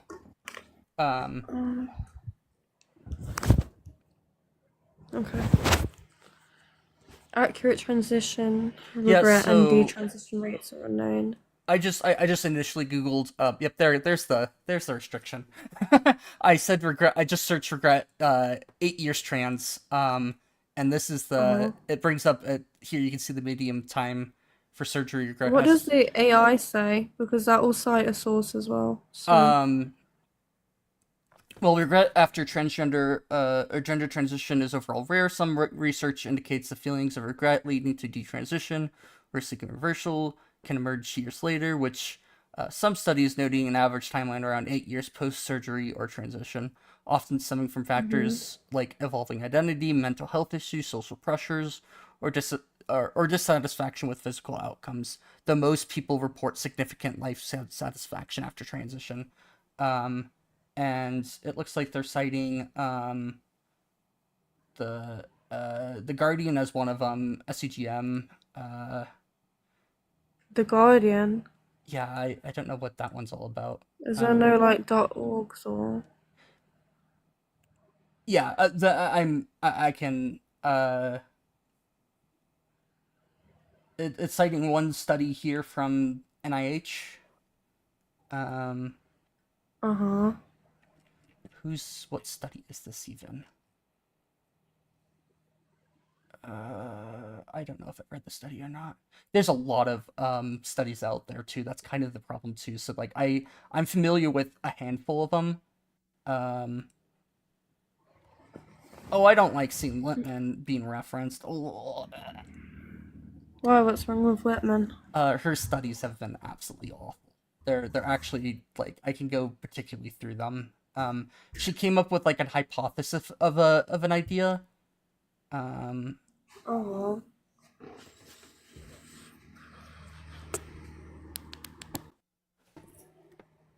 What study is this? Okay, let me see if I've got a better source. Bear with. But the we can actually look at the source that I was initially that SCGM lists, which they say the median time for surgical regret has been reported to be as much as 8 years. Right there. And I can just click that and it gives us this article. But I have no idea what's the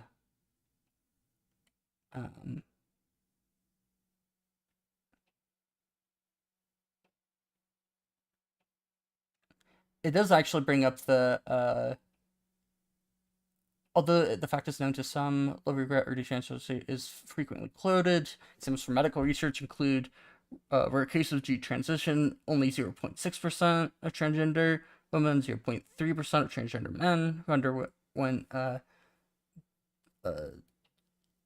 gonadotectomy? What is that? Oh, surgical bottom surgery. Post-gender affirming care regret is rare, occurring approximately 0.3% of individuals. Not rare at all. No! She left? He left. She dropped down. Sorry if I keep going out of the app. It's all good.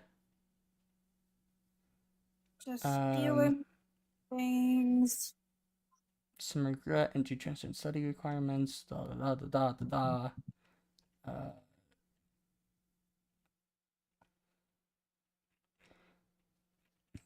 this is where like fuck, this is a okay, it isn't that long. I saw the sidebar and I was like, oh fuck, this is a long study, but no, it's just a lot of sources.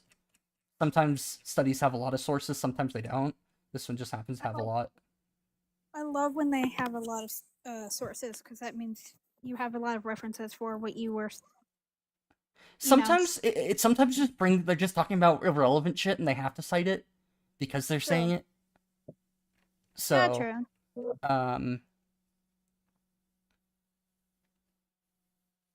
what are they what are they even? Then request back up. I feel like my accent came out there. You Texas. You're Texas. No. You're one of those Southerners, aren't you? I'm under a lot of emotions. My accent comes out when I'm under a lot of emotions.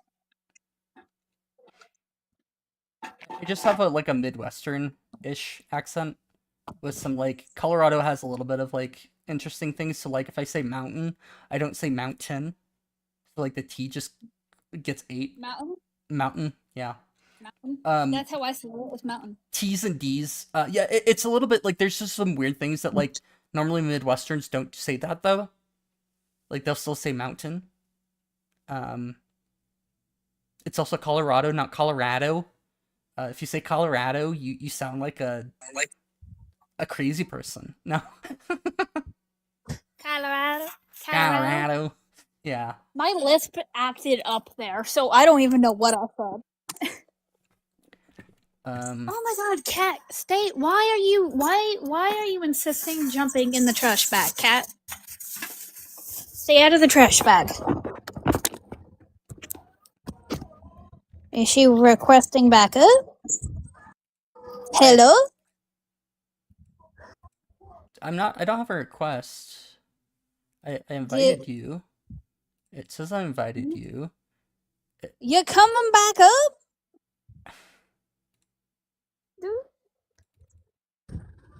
Nah, she ain't.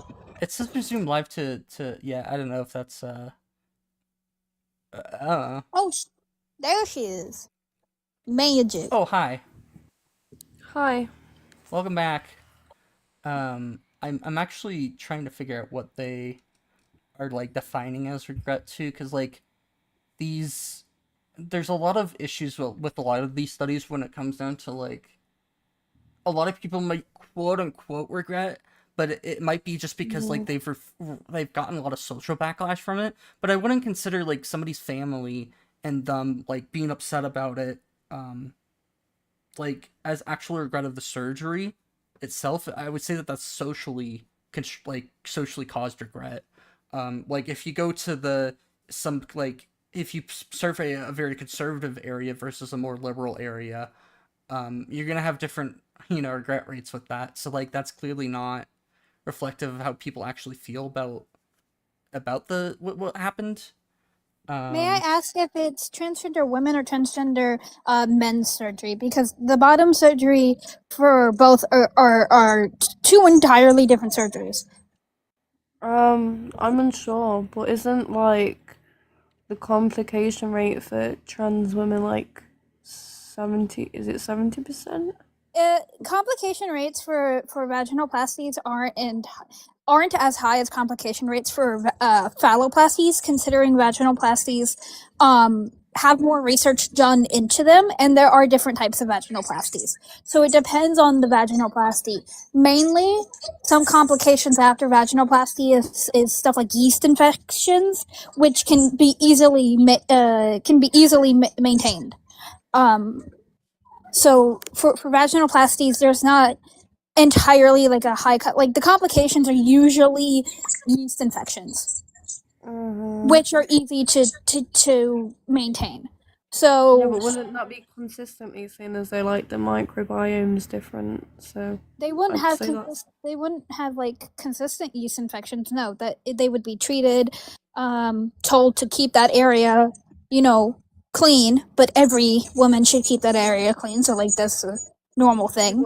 What women's is self self-cleaning. Theirs isn't the same because of the mic. They have a different. No, theirs will also self-clean in a way. So the vaginoplasty has more research than, as I stated, a phalloplasty. And they have found ways for, they're still finding ways for stuff for vaginoplasty. So like right now, they came up with a better solution for lubrication, self-lubrication. That is they something. take the colon, right? Hmm? They take part of the is it the colon or the small like one of the intestines? Depending on the vaginoplasty, they take tissues from the colon. They can take tissue from the intestines because it's the same tissue as the vagina. I don't know if you for the self lubrication. I forgot entirely what they do, but it is a newer thing. As I stated, vaginoplasties are they have more research done on them. Considering that. Sorry. Do they, just before you go off, like, don't they take ducts from, like, is it the ski? Is it it's something that's like homologous with like the Skene's gland on a woman. So do they take ducts from the prostate? Yeah, the prostate is basic. So the prostate is the same tissue and everything as the Skene gland. It just developed a bit differently than what females have. They do take some of the stuff from the prostate. Yes. Actually, I was talking to a couple of friends of mine who are also in the biology, and theoretically, this is a theoretical thing that in actuality, do not know if it can be done.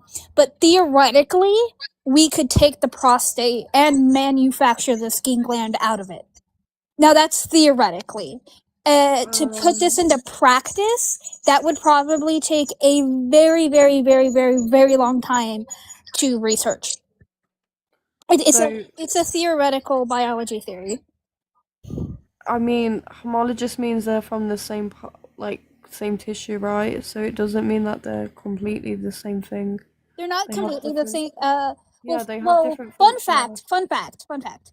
It all depends because, like, for transgender men, after we go on testosterone, we will develop prostate tissue from the Skene gland.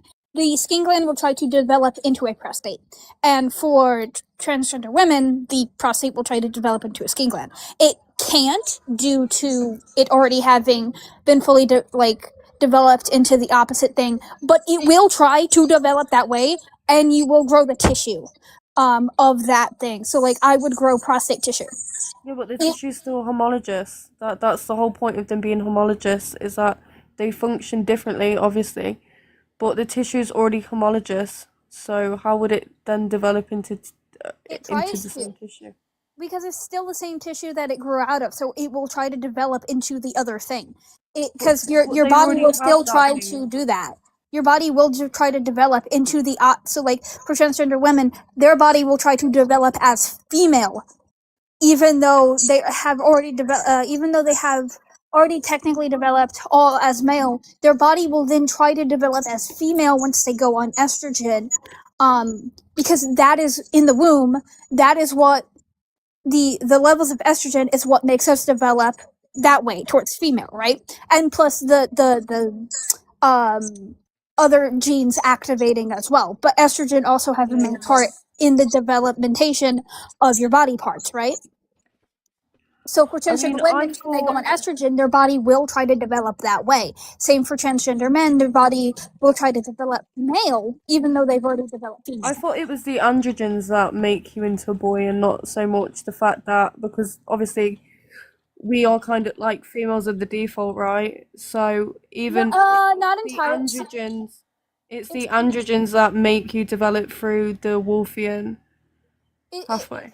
So we have a default status, yes, but it's not female. I forgot the actual name for it. But there's an actual name for it. It does align more towards what you would see females as, but it's not female. I forgot the actual name. But I'm saying without the well, without testosterone or the androgens, yes, you wouldn't develop into a male.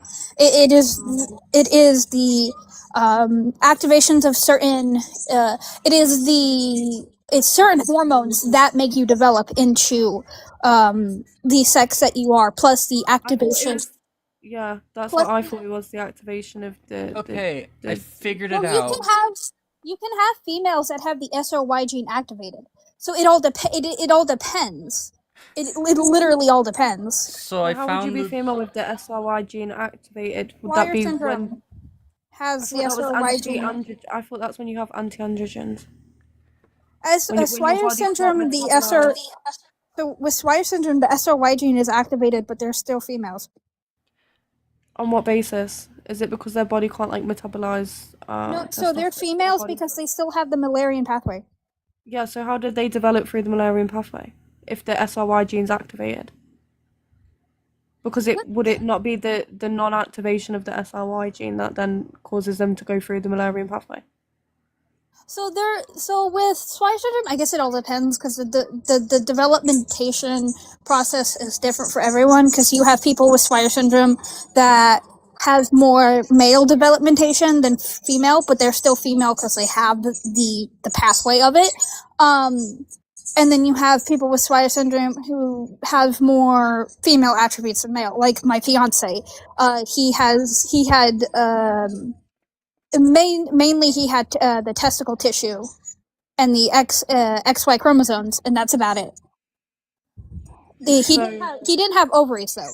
No ovaries. A extremely underdeveloped uterus, but there are some people with Swyer syndrome who have a bit more male. I think it all depends on the development. So if he had forgive me for saying this, if he had a penis, that'd be the primary denotion. Why does that make it That'd- the primary that- donation? No. That'd trump secondary.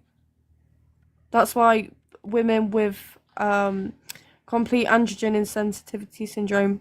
Didn't are I say still earlier women that even with when we say denotion, we just mean what their external genitals are? Because that's what we actually use in society. Did I say this no, earlier? it'd be what their body's built around doing. So that'd be like the If they have a genitalia phallus- would be a primary to that because Question. say if you had a penis, you can't be impregnated, whereas if you had a vagina, you'd be impregnated. But there are people who have a penis but have uteruses and have a good majority of the reproductive pathway except the vulva and stuff. So what would you consider them? Just you consider so they still them have male? penises. They have secondary sex characteristics of male, but they have. Are you on about I can't say it, testicular disorder? Yeah, they're still categorized as male. No, not over testicular. I actually know someone. Well, over testicular, it all depends. They will be categorized due to what thing is more primary. So, like a friend of ours who has overdysesthesis is female, and goes through cycles and stuff like that. Has more primary, like they work more towards female than male, but has. In what regard? What do you mean in what regard? They have a cycle. So they have a like. I don't mean to be vulgar, but they have a vagina, right? Yes. From what I know, they have a V, and they have something akin to a phallus. So they have akin in like what regard? If it no person has like two sets of genitalia that is like functioning. No, so it's not. It does not function like a. That's why I said yeah. akin So they have to, so they have a vagina and something akin to a phallus. Yes, and I say akin because it is akin to a phallus. I think the only thing it doesn't entirely have. I don't actually know if it has a urethra or not. I did not ask because that is very personal. But they do have something akin to a phallus. Okay, yeah. So they still have a vagina. So their primary denotation is on the basis of the fact that they have a vagina and cannot impregnate. They cannot impregnate people. You are correct, but then there are people with overdysesthesis who cannot get pregnant and who cannot have a cycle. Overdysesthesis, it all depends on their development, like which one is more, from what I've read, this is all due to reading on overtestosis. It all depends, because I've seen people with overtestosis be classified as male and then people with overtestosis be classified as female. I think it all depends on which characteristic is primarily more functioning. Yeah, like both don't function. That's not a thing. No, it's not a thing. I will never state it as a thing. Yeah. So Overtestosis used to be classified as true the H word, but it's not, because to be truly the H word, you'd have to have both functioning gonads, which is impossible for humans to have. Overtestosis is the closest, but it is not that, because no human who has been born has two functioning gonads. I never stated that, and I will never state that, considering that goes against our biology as humans. Okay, yeah, when we agree that you're either male or female, but I'm saying that I'm stating like, that the primary is the genitalia, and then the secondary. So would you classify someone with Swyer syndrome who has because okay, hold on. An enlarged clitoris. There are people who are born with Yeah. there are people who are born, I'm not saying with Swyer syndrome, just in general. There are people who are born with something like an enlarged clitoris, which is what I say akin to a phallus, because that is akin to a phallus. That is tissue a phallus is made out of. This conversation over my head is over my head. Sorry. Exactly. It's but they would classify them as a baby as male, because they do not see the other parts. They only see the enlarged part, which looks like a phallus. Yeah, so they've been classified. Yeah, they've been missexed, exactly, because it's still a clitoris, and it has no. So are you going to say that functionality of a actual phallus? It cannot impregnate it. It's still a clit. So yeah. Are you going to say that people with a phallus who have a uterus are males? People who have a phallus, they are not classified as They are not classified as males though, because they are not classified as males because they have the ability. At least this is what I've read, because they have the ability to give birth. That because yes, they have a phallus, but they can still go through certain like IVF. How would they become pregnant? They can become pregnant. How? If they've got a phallus. So in technicality, they can become pregnant because you can implant a baby into that uterus, and they will still be able to carry that baby. It would just become a C-section. Yeah, sure. But I mean, like, but that's like with medical induction. So that would still be akin to that would be if you consider that person male, just because they have a phallus. They're still categorized as male. Can I finish? Thank you. If you consider that person male, even though they can carry a child, do you think males can get pregnant? No, not for no. So they would not be male. Yeah, but is the tissue is it even viable? Like, is the they are classified as females. They are classified as females. Yeah, but they cannot give birth. Like, there's no technicality they can. The uterus is developed. They can. Okay, what is this called? Is this ovular testicular? No, it's not ovular testicular. Hold on, let me get the name. You keep bringing up ovular testicular. Yeah, because that's like what I know to be like the truest like amalgamation of like male and female. Because with overtestosis, most likely they'll have something that looks akin to both genitalia. Most likely it would look akin to both genitalia. With this, from what I believe, they only have one genitalia.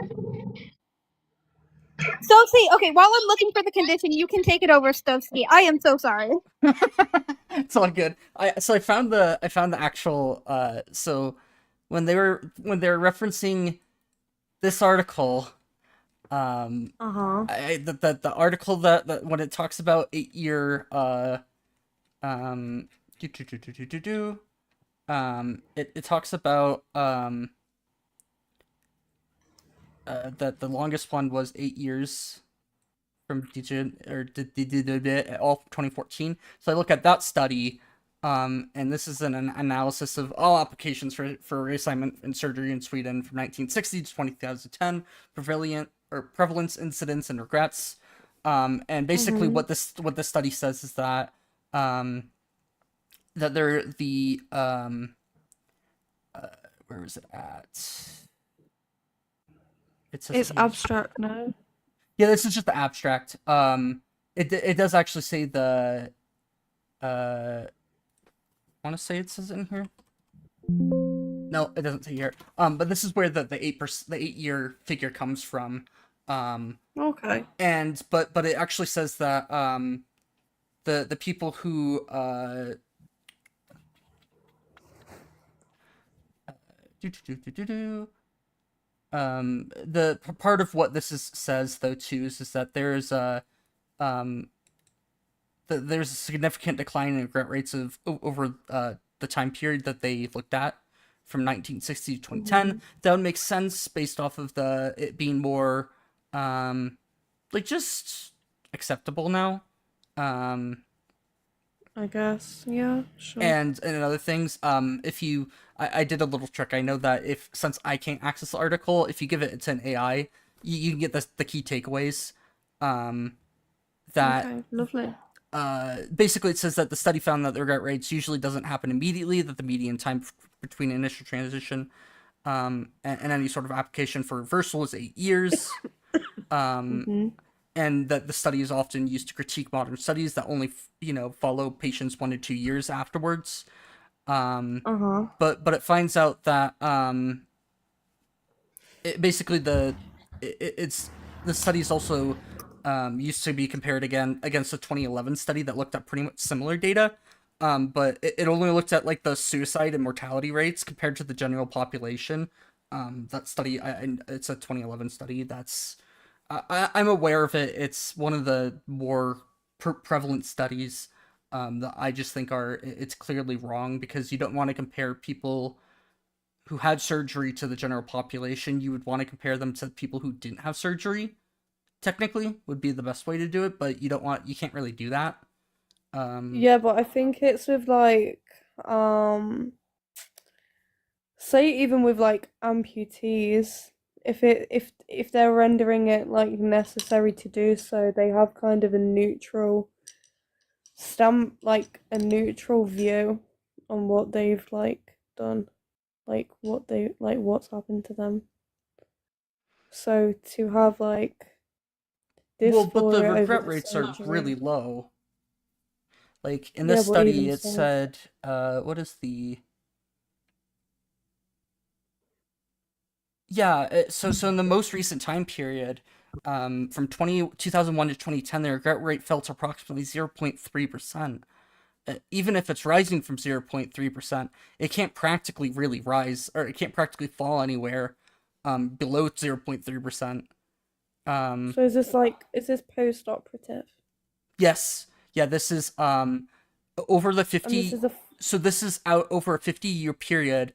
Only out of the 681 people who underwent surgery, only 15% ever even applied for a reversal, let alone go through with it.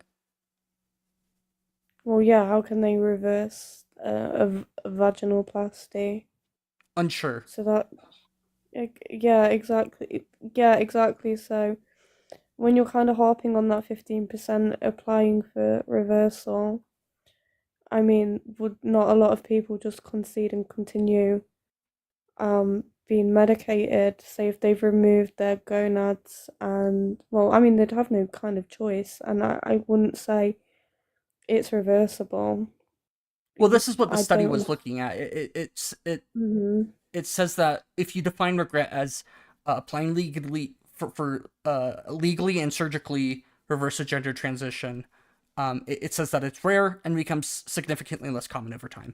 That's the two things that basically took away from it. Yeah, but I'd just say that's kind of asinine, because you can't really reverse a vaginoplasty. And well, this was my claim. Remember, this is from SCGM. Sure. This is my problems with SCGM, is that like this is nonsensical to actually use as like a surgical regret. Like, I guess it's okay that it might take a number of years, but like, are we really looking at like what's happening? Like, this is yeah, it's gonna take a while for people to legally and surgically apply, to reverse something that might not be practically reversible in the first place. Yeah, yeah, no, I have contention with that. Like I could see that it's hard to go through. Um, like that there isn't much you could do after one of these procedures. I don't know. This is not my area of expertise. I don't look into that. Um, but that we did, it is at least the people who are um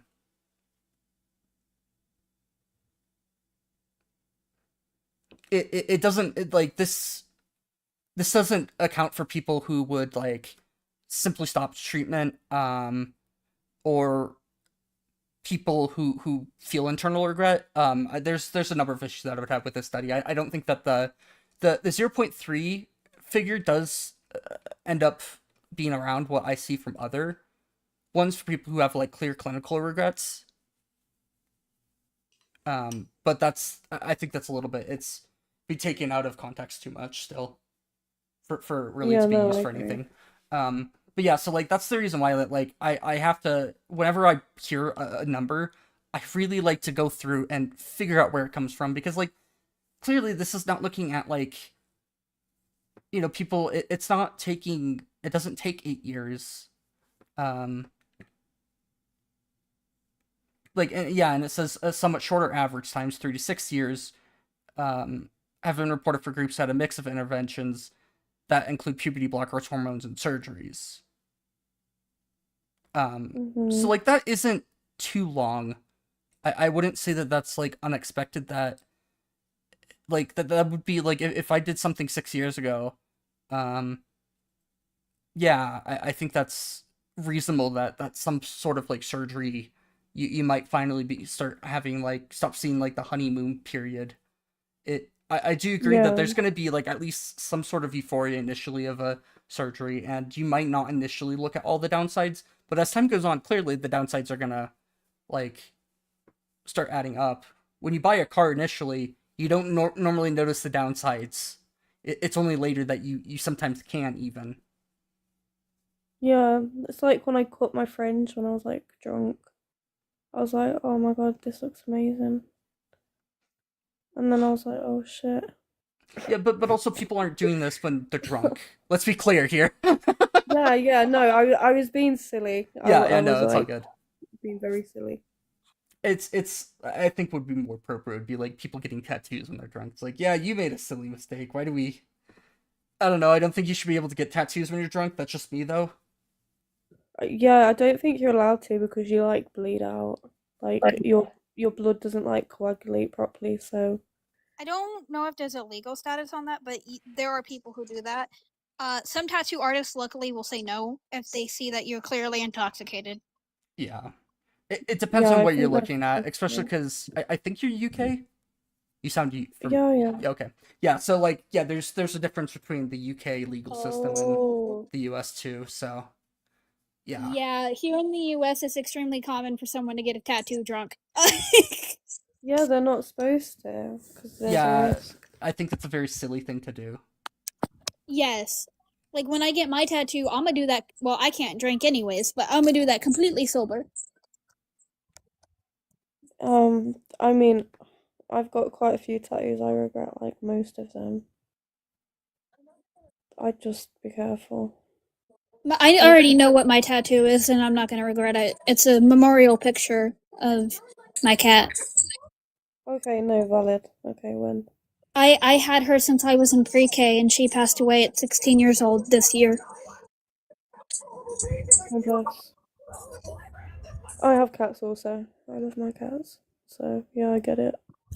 Yeah, I'm not regretting that one. I already know what picture I'm gonna use. I've been looking at tattoo artists, the money. I already know it's gonna hurt like a motherfucker. And I have amps, which means that pain is gonna be amplified. But I don't care. Okay, like, it depends on, like, where you're getting it. So if it's No, on, like...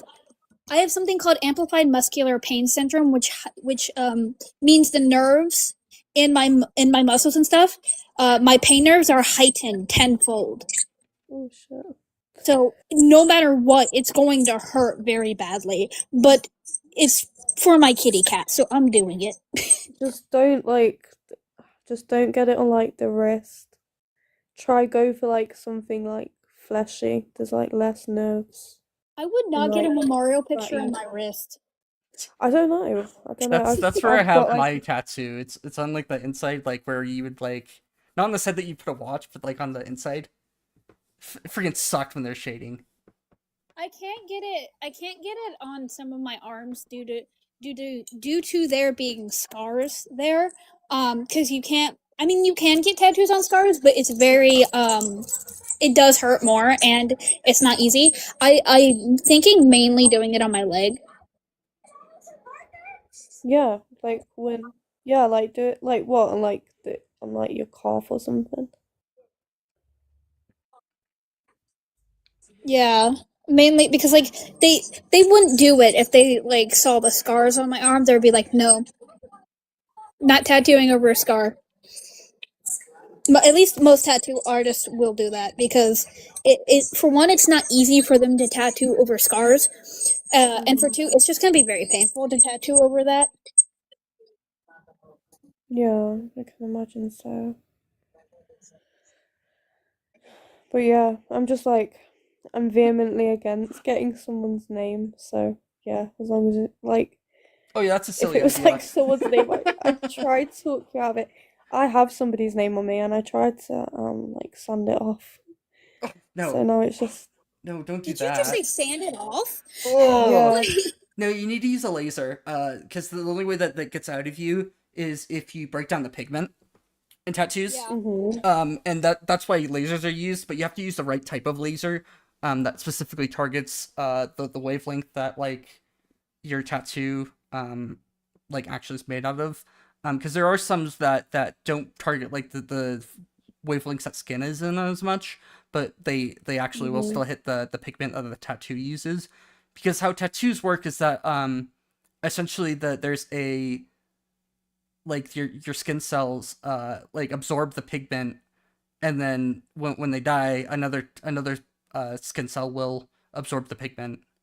So the only way that they slowly will fade over time, but the real way that you have to remove them is by breaking down the pigment, and then it gets digested, like it will actually come out of your body finally. So yeah, you have to use Yeah, lasers. is it like red light? It's like red lasers, right? And then I it kind of I don't know the exact wavelength of the laser, but if you there's sometimes if you don't use a right wavelength, it's gonna hurt a hell of a lot more and might actually like have higher risk of scarring and stuff. yeah, I Um, think it's yellow. Is it yellow, pink? I it think also red as well. depends on what color your tattoo is, because different Yeah, pigments will be more sensitive to different wavelengths of light. that's what I mean. Like yellow and stuff. Like they find it hard to like remove. Unfortunately, I've got like a big red like tattoo of someone's name. Oh no. Yeah, but you wouldn't want to Yeah. use like a red light on that because things are red because it's absorbing everything but the red light. That's how color works on like objects. It's absorbing all the other colors. So if you hit it with a red light, it's just gonna bounce off of it. It's like, oh, this is the one, area that it's not good at absorbing. So Yeah, I've kind of fucked it. But it's it's fine. reversible. I It is sanded reversible. It's just I sanded the mid part off, so it just looks like an L and like some like scar. well, So yeah, no, if you apart ever need from to that, actually get it removed, I would just suggest laser removal. I think it's become a lot cheaper too recently, over the last couple of years. thank So goodness. yeah, lasers have gotten a lot cheaper. Weirdly enough, that's one of those areas that's like, oh well, we actually have some science and we've actually like spent money into like increasing production. That with like ultraviolet LEDs, sometimes you get weird things like where COVID happened, where that really boosted the desire for UV LEDs. So they were really expensive before COVID, but now they're actually like fairly reasonably priced, which is kind of funny. This is what like this is such a niche thing to know. Like, how do you know this? I have autism. That's why. Okay, move. Okay, go. Don't ever claim that I'm not autistic if I have this niche info. Yeah, understandable. Yeah, kind of love that for you actually. Yeah, a lot of it's kind of What is- useless, but like I have a pretty good knowledge about a lot of fields that like don't have particularly useful applications in day-to-day life, but Niche means tiny, right? Yeah, like Yeah. obscure, like not Okay. well Unique. known. I'm in the same boat as you, except for me, it's specifically literature based. Okay, gang. Like authors, niche literacy, plot writings. Like I spent about maybe like a month analyzing Hamilton's writings. If you know who Hamilton is. Is that like strange thing that like it's like a theater production, right? No. Hamilton as in one of the people that helped make the United States. Oh my god, no, I don't know what that is. So Hamilton is one of the guys that Alexander helped. Hamilton, right? Yeah, Alexander Oh, okay. Hamilton. Yep. I spent a month analyzing all of his writings. Yeah, but didn't they make like a little like play about that? They made a play about him, but I don't know why I did it. I just like to analyze writings, and then I also learned about his writing style. Holy shit, So his I- Wikipedia I- page is huge. Huh? His Wikipedia page is fucking huge. Yes, it is. You should read his writing. His writing style is great, and he even uses he uses like the commas and the punctuations in extreme like detail to come up like to tell you what he's trying to specifically say. It is. I need to shut up. It's really interesting. Who's your like favorite modern day like author? Ooh, modern day. Oh my god, Susan Collins. Susan Collins, like what do they? Hunger Games series. Oh yeah, I've read Hunger Games. I have all of her books, every single one. I even have special editions. The only one read, I like, could the first three. The only one I could potentially recommend would be Frank Herbert. Frank Herbert. He wrote the Dune series. Oh my. Okay. You're gonna hate me. I hate his writing style. Nope, gone with you. No, you can come back up. I'm just messing with you. Whoever likes like Junji Ito in the comments, like, okay, Loki win. I've got. Oh my god. No, I don't mind. I haven't actually read his book, so I can't actually say anything about that. But I do really like the story from the people like talking about it. Can I turn camera on real quick? Yeah. From my understanding, he can his frame of like understanding things can go into like a lot of like really stupid detail at times. Ah. Yeah, I see. I have Dune. Hold on. These are the special collections I have. You can even see my tabs of Hunger Games. This is the new books. These are special editions as well. I got them as soon as it came out. My library. But yeah, I have Dune. I don't like the writing in like it's too. It gets So I like- increasingly weird as the series goes on as well. It does. Look, I like the story. I'm not saying I don't. I love the story. His writing style in particular, because I analyze and study writing styles. Why? Because I might have the tism, and this is just what I do. Yeah, I grant that. That sounds very tism-like. I don't know. I've been told I might have autism. I just haven't actually been tested for it. The psychiatrist is like, you might have autism. It just has not tested me for it, though. Probably because I'm in Texas in the era we're in right now. But yeah, I digress. But like I just like to analyze writing style. That is the niche thing I do. That is what I make videos on, and that is actually how I earn my money, by analyzing stories. Do you have like a YouTube channel, Palm, or are you writing for other people? So I do TikToks on analyzations. That is the other account you follow me on, actually. My Okay. analyzation account. But I also, do you know what Goodreads is? No. Yeah, I know what Goodreads is. I don't Yeah, read you books, can get so paid. I don't know, of course. Goodreads is a place where you can do book reviews and stuff like that. That is where I can earn some of my money from analyzing and doing book reviews. I do it on mainly niche books because I'm into niche type stories and indie authors because I feel like they need some love as well. But I've also done it on I've done it on Hunger Games. I've done full analysis videos on Hunger Games. I actually probably need to post that to TikTok. I think that would not TikTok, YouTube. I think that'd be cool. But I've done full analysis videos on Hunger Games, Miss Pettigrew's Home for Peculiar Children, series of unfortunate events. Like I've also done analyzations for bigger books as well.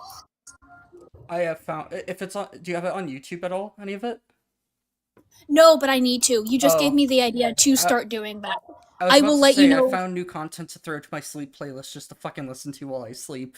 I'm sorry. I'm horrible. No. I'll let you know when I post them to YouTube because that actually sounds like a good idea. I've never thought of that. Yeah, a lot of like the stuff that I know about like the Doom books is just part of like I just throw like interesting topics on just in video playlists and I'll just listen to them while I sleep and like I'll be conscious during enough of it over time to like understand what's going on. Ooh, this is a book I should do. Hold on. This is I don't know if any of you guys know this author. She's popular but also niche at the same time. Anne Rice. Anne Rice? Mm-hmm. Wait, hang on. What book is that? This is her Sleeping Box. Yeah, this is her Sleeping Beauty retelling. Ignore some of The erotic. Wow. Shush, hold on. Let me bring out the one you'll know. You'll know this one. At least Yeah, the name rings a bell. Interview with a Vampire. Oh my god, yes, of course. She's popular only for Interview with a Vampire. I have her other books though. I have her other books because she's a great writer. She also wrote the Mayfair Witches series, which ties into Interview with a Vampire. I want the Sleeping Beauty one. I'll let you borrow it, EJ. They're older books. Wait, how is it erotic? Like, huh? Okay, so this is we are so off topic. I definitely might have autism. We are so off topic. No way. No way. So this is kind of in the world of non-vanilla intercourse. Oh. Meaning Yeah. Oh. It was a Oh, long shit. Sleepy Beauty. Yeah. Anne's a bit freaky with it. It is freaky. This is the third volume. This is the third volume. The third volume. It's the third. What other do I have? Oh, I have the original Beauty and the Beast. Let's see. Oh, Agatha Christie. Does anybody know Agatha Christie? I've watched. Didn't she have like a little detective show? Agatha Christie has many detective books. Like that is her specialty in writing. Okay. I have more than one. This is the one people know the most. Death of the Nile. These are very old books, as you can see. By the way, they are not old kinky. I got shit. these. No. No. Okay. Agatha Christie is not kinky. What do you mean? I got these two. At a local book warehouse near us. She has been collecting books for over 30 years. Oh So my it's a, god. this is a very old book. That book's like being eaten. That's how I got it from the warehouse. It's old. It's falling apart. It has duct tape keeping it together. Kind of adds to the charm of it, though, I guess. Older books. Let's see. Oh, hold on. You talk about modern day authors I like.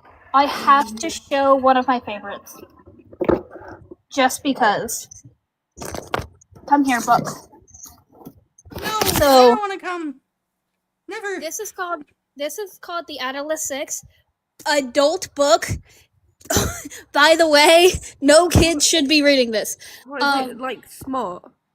It does have intercourse in it, yes. Oh, no. It is not mainly, but it's not mainly smut, no, because this follows a world. If you want to get into something better than Harry Potter, you'll get into this. It is secret societies, magic, relationship issues. They have. Hold on, let me show some of the illustrations in this book. They have powers and are put into a secret. These are the illustrations, by the way. Smut. Yeah, they're pretty cool. Have you read the what is it? The Remembrance of Earth's Past? Oh, I know the name. I know the name of it. That's one of like it's Dune, and that's like the only books I feel like I would read, because like they sound like the interesting. They have like a really interesting. What is it? Plot, in my opinion. I feel like would keep me entertained enough. Yeah, I think you'll like the Atlas 6 if you ever want to get into it. It is a 3-part series. It is queer related. They have some queer characters in it. One of the characters is lesbian. It is just really cool altogether. My favorite is it's a secret society, and only a certain amount of people can get in. So, and you'll have to betray each other as well to get into this society. Kitty. Comic books. Yeah, but the answer to the Fermi paradox and the 3-body problem is kind of terrifying. Have you ever heard of the Fermi paradox and stuff? A kitty. Oh. I have heard of it. Yes. Oh, okay. So it's like if life is possible on other planets, and it seems like there's a lot of planets out there, why haven't we heard life? Yeah. Like, it seems like these are two contradictory things. And the answer that the 3-body problem gives is that we face this idea that we live in what's called a dark forest, where it's like a forest full of hunters, and the worst thing that you want to do is bring attention to yourself, because people will just wipe you out if you bring attention to yourself. Okay. So yeah, that's the answer that they kind of give to it, and it's a little terrifying to think of, because it's like an actual logical conclusion to the Fermi paradox that is quite horrific. Yeah. Sounds cool though. Yeah. That I'm definitely looking into. I love reading. That's why I said I don't know. Reading itself isn't niche, but I go way more into it than normal people do. I have to analyze every little thing. I will even analyze the authors of the books. Well, sometimes it's important to look at the authors, because it can like sometimes tell you where they get certain ideas from too. So. Yes, that is why I do it, because like with Susan Collins, she doesn't talk a whole bunch on personal matters, but when she came out with the new Hunger Games book, when she came out with the new Hunger Games book, she had been speaking up online recently, and she even added something into the intro of the book, or was it I think it was the intro of it. Basically,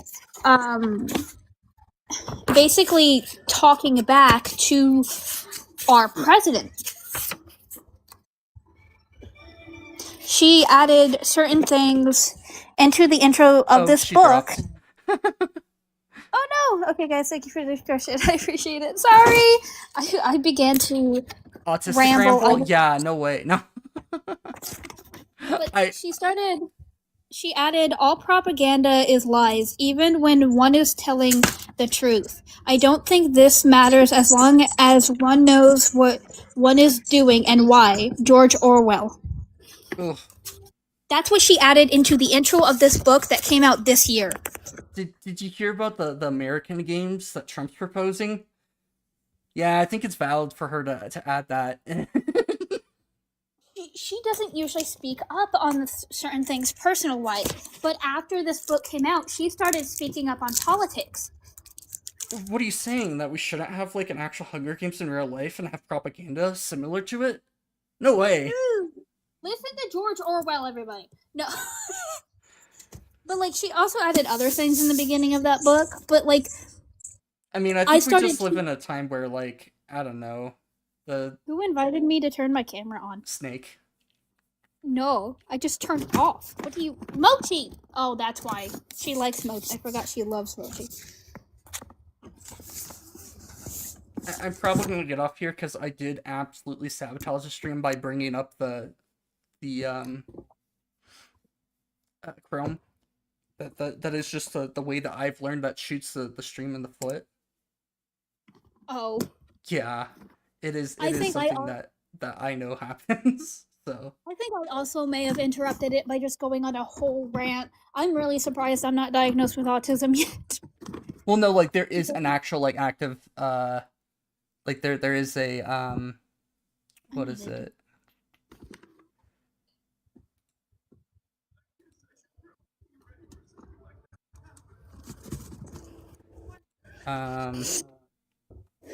Oh, I guess the violation went away now. But yeah, there was like a content violation for an original work that happens whenever I bring up Chrome. I also brought up books that I do not own, so... Well, no, that's... Well, I do own, but you know what I mean. That's, I think that's fine. It's not like... It just, whatever, like, bringing up the Chrome browser does, it just freaks out the algorithm. It's like, nope, I'm not gonna recommend you, so... Oops, daisies. Oh my god, I found my batarangs. Your batarangs. Nice. Yes, I have actual... I'll send pictures in the Discord. I have actual batarangs. That's kind of neat. I have throwing things that look like bats. Boomerangs are also pretty neat, too. Boomerangs are great. I don't own a boomerang, though. I only own batarangs. I find it very silly that they used to hunt with them. I'm pretty sure. Yes. Like, that's just like a... What? Well, I mean, did they actually get food with it? I'm unsure. Snake asking for... Why I can't show the batarangs on camera. I can only do that. She's asking for Mochi. My god. You get the big box too. There's the cat. You are upset with this cat. You are obsessed with my cat. Giddy! Oh my god. The obsession with the cat. I love you, kitty. Mochi! Not the...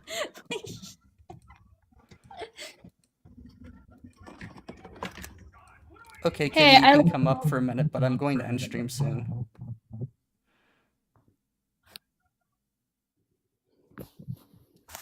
She might run away in a minute. No, she decides to eat the phone instead.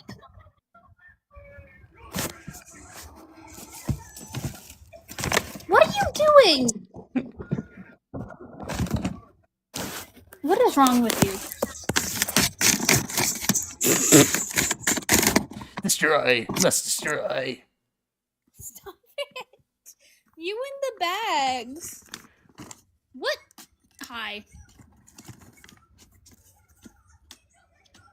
No brain cells detected.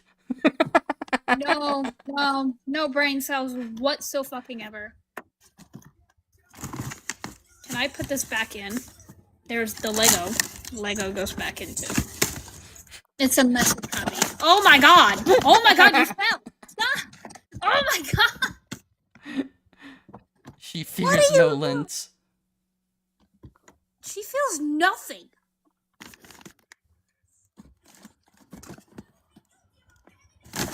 Oh my god. What are you doing? What are you doing? Hi. What are you doing? I'm just having fun, man. What? What? Huh? Huh? I'm putting this back. Okay. And now we eat it. What? What is wrong with you? Hi. I think you, How are you? Palm, I think you keep forgetting this cat has no fucking brain cells. You are correct. Do not eat my books. Do not eat my books. Does Kitty have chew toy? Kitty has mini chew toys. Okay, just making sure. I felt like you're a good cat owner, but I figured I'd double check, because if they're wanting to chew on something, usually it means that they want to, it's like a teething issue sometimes. She has I bought her so many, and they're scattered throughout the room. Oh, there goes. Why did you do that? Why did you do that? Why? Yeah, I'm Kitty Cat, and it dance. You have two of your most favorite toys over there, plus your playmate. Why are we doing this? You have even your playmate in the room. Kitty destroy. Stop! She likes plastic. Leave my comic books alone. Microplastics, my favorite thing to have in my brain. No. The funny thing about, like, having microplastics in our brain is that we don't actually know what it's doing, like, if it's harmful at all. Because, like, currently, we're like, I don't know, it doesn't seem to do anything in our brain. Like, it's less than ideal to have something there, but, like, we don't actually know that it hurts our brains. True. It's Why? very funny, because, like, people say, like, well, it clearly has to be, because it's not supposed to be there. It's like, yeah, but, like, I don't know, it's plastic, it's not reactive, it just doesn't break down on reactive stuff, so... Well, fun fact, you can have a tiny cyst in your brain and it does nothing to you harm-wise. It can just sit there for years and do nothing and then disintegrate. So, like, just because it's not supposed to be there doesn't mean it's harmful. You could also be like RFK Jr. and have a worm in your brain and then it starved to death. God. And This then- guy is in the brain. And then you run for presidency and actually do okay. And then you become the head of HHS and I cannot run believe against you said transgender individuals and people with autism and see that Tylenol causes autism and vaccines cause autism and We wanted to get rid of birth control, which pissed me the fuck off. why are you mad at him? He's got brain damage. I Like, hate if that- there's anybody you can't be mad at, it's the dude with fucking brain No. damage. I hate that. I will say this with my full chest. I hate that man. I hate that man a lot. Oh yeah, no, he has very stupid ideas. I think you should really hate more the people who put him there. That's the sillier part. Because it's like, True. it's not like we don't know he has brain damage. He fucking, went under oath and talked about how severe his brain damage was in his divorce proceedings. And then people were like, no, this is the person we want as president. It's like, yeah, surely Yeah. the guy who's actually... Oh, Mochi has to go. Playmate is here. Nope, Playmate is coming up. Hold on. Snake is giving you money for sending moves. For Mochi pics. Yeah. Do you want to come? Do you want to see why Mochi was in the hole? This is the Playmate, by the way. Who's this? This is Stormy. This is my sibling's cat who likes to play with Mochi. So this is Mochi's Playmate. Hello, kitty. He's a fat man. We try to exercise him. He won't do shit. We give him toys. We take him out. He won't. He sits on the ground and sunbathes. He's on a diet, by the way. He's on a fucking I don't know why he is a turkey. Okay, they both went. And I gotta put this up. No, fucking no! I just turned the camera off. I'm gonna go too. So thanks for everybody for coming. I'll Of maybe be course. live tomorrow. I don't know. I have the house to me for the next like 2 weeks, so I can be as loud as I want to and not give a fuck. Yeah, I see there's a request, but I wanted to end beforehand. I am going to end. All right. Okay, thanks everyone. Bye bye. Thanks for all the gifts, everybody. Bye. Thanks especially to Solid Snake Kitty because she's a monster who just throws money at me, even though I say you don't have to. Yeah. I don't get it. Okay, bye bye bye. Bye bye bye bye bye Bye-bye. bye. Oh, I totally have disregarded Twitch. Oh, yeah, there was nothing. I should have been.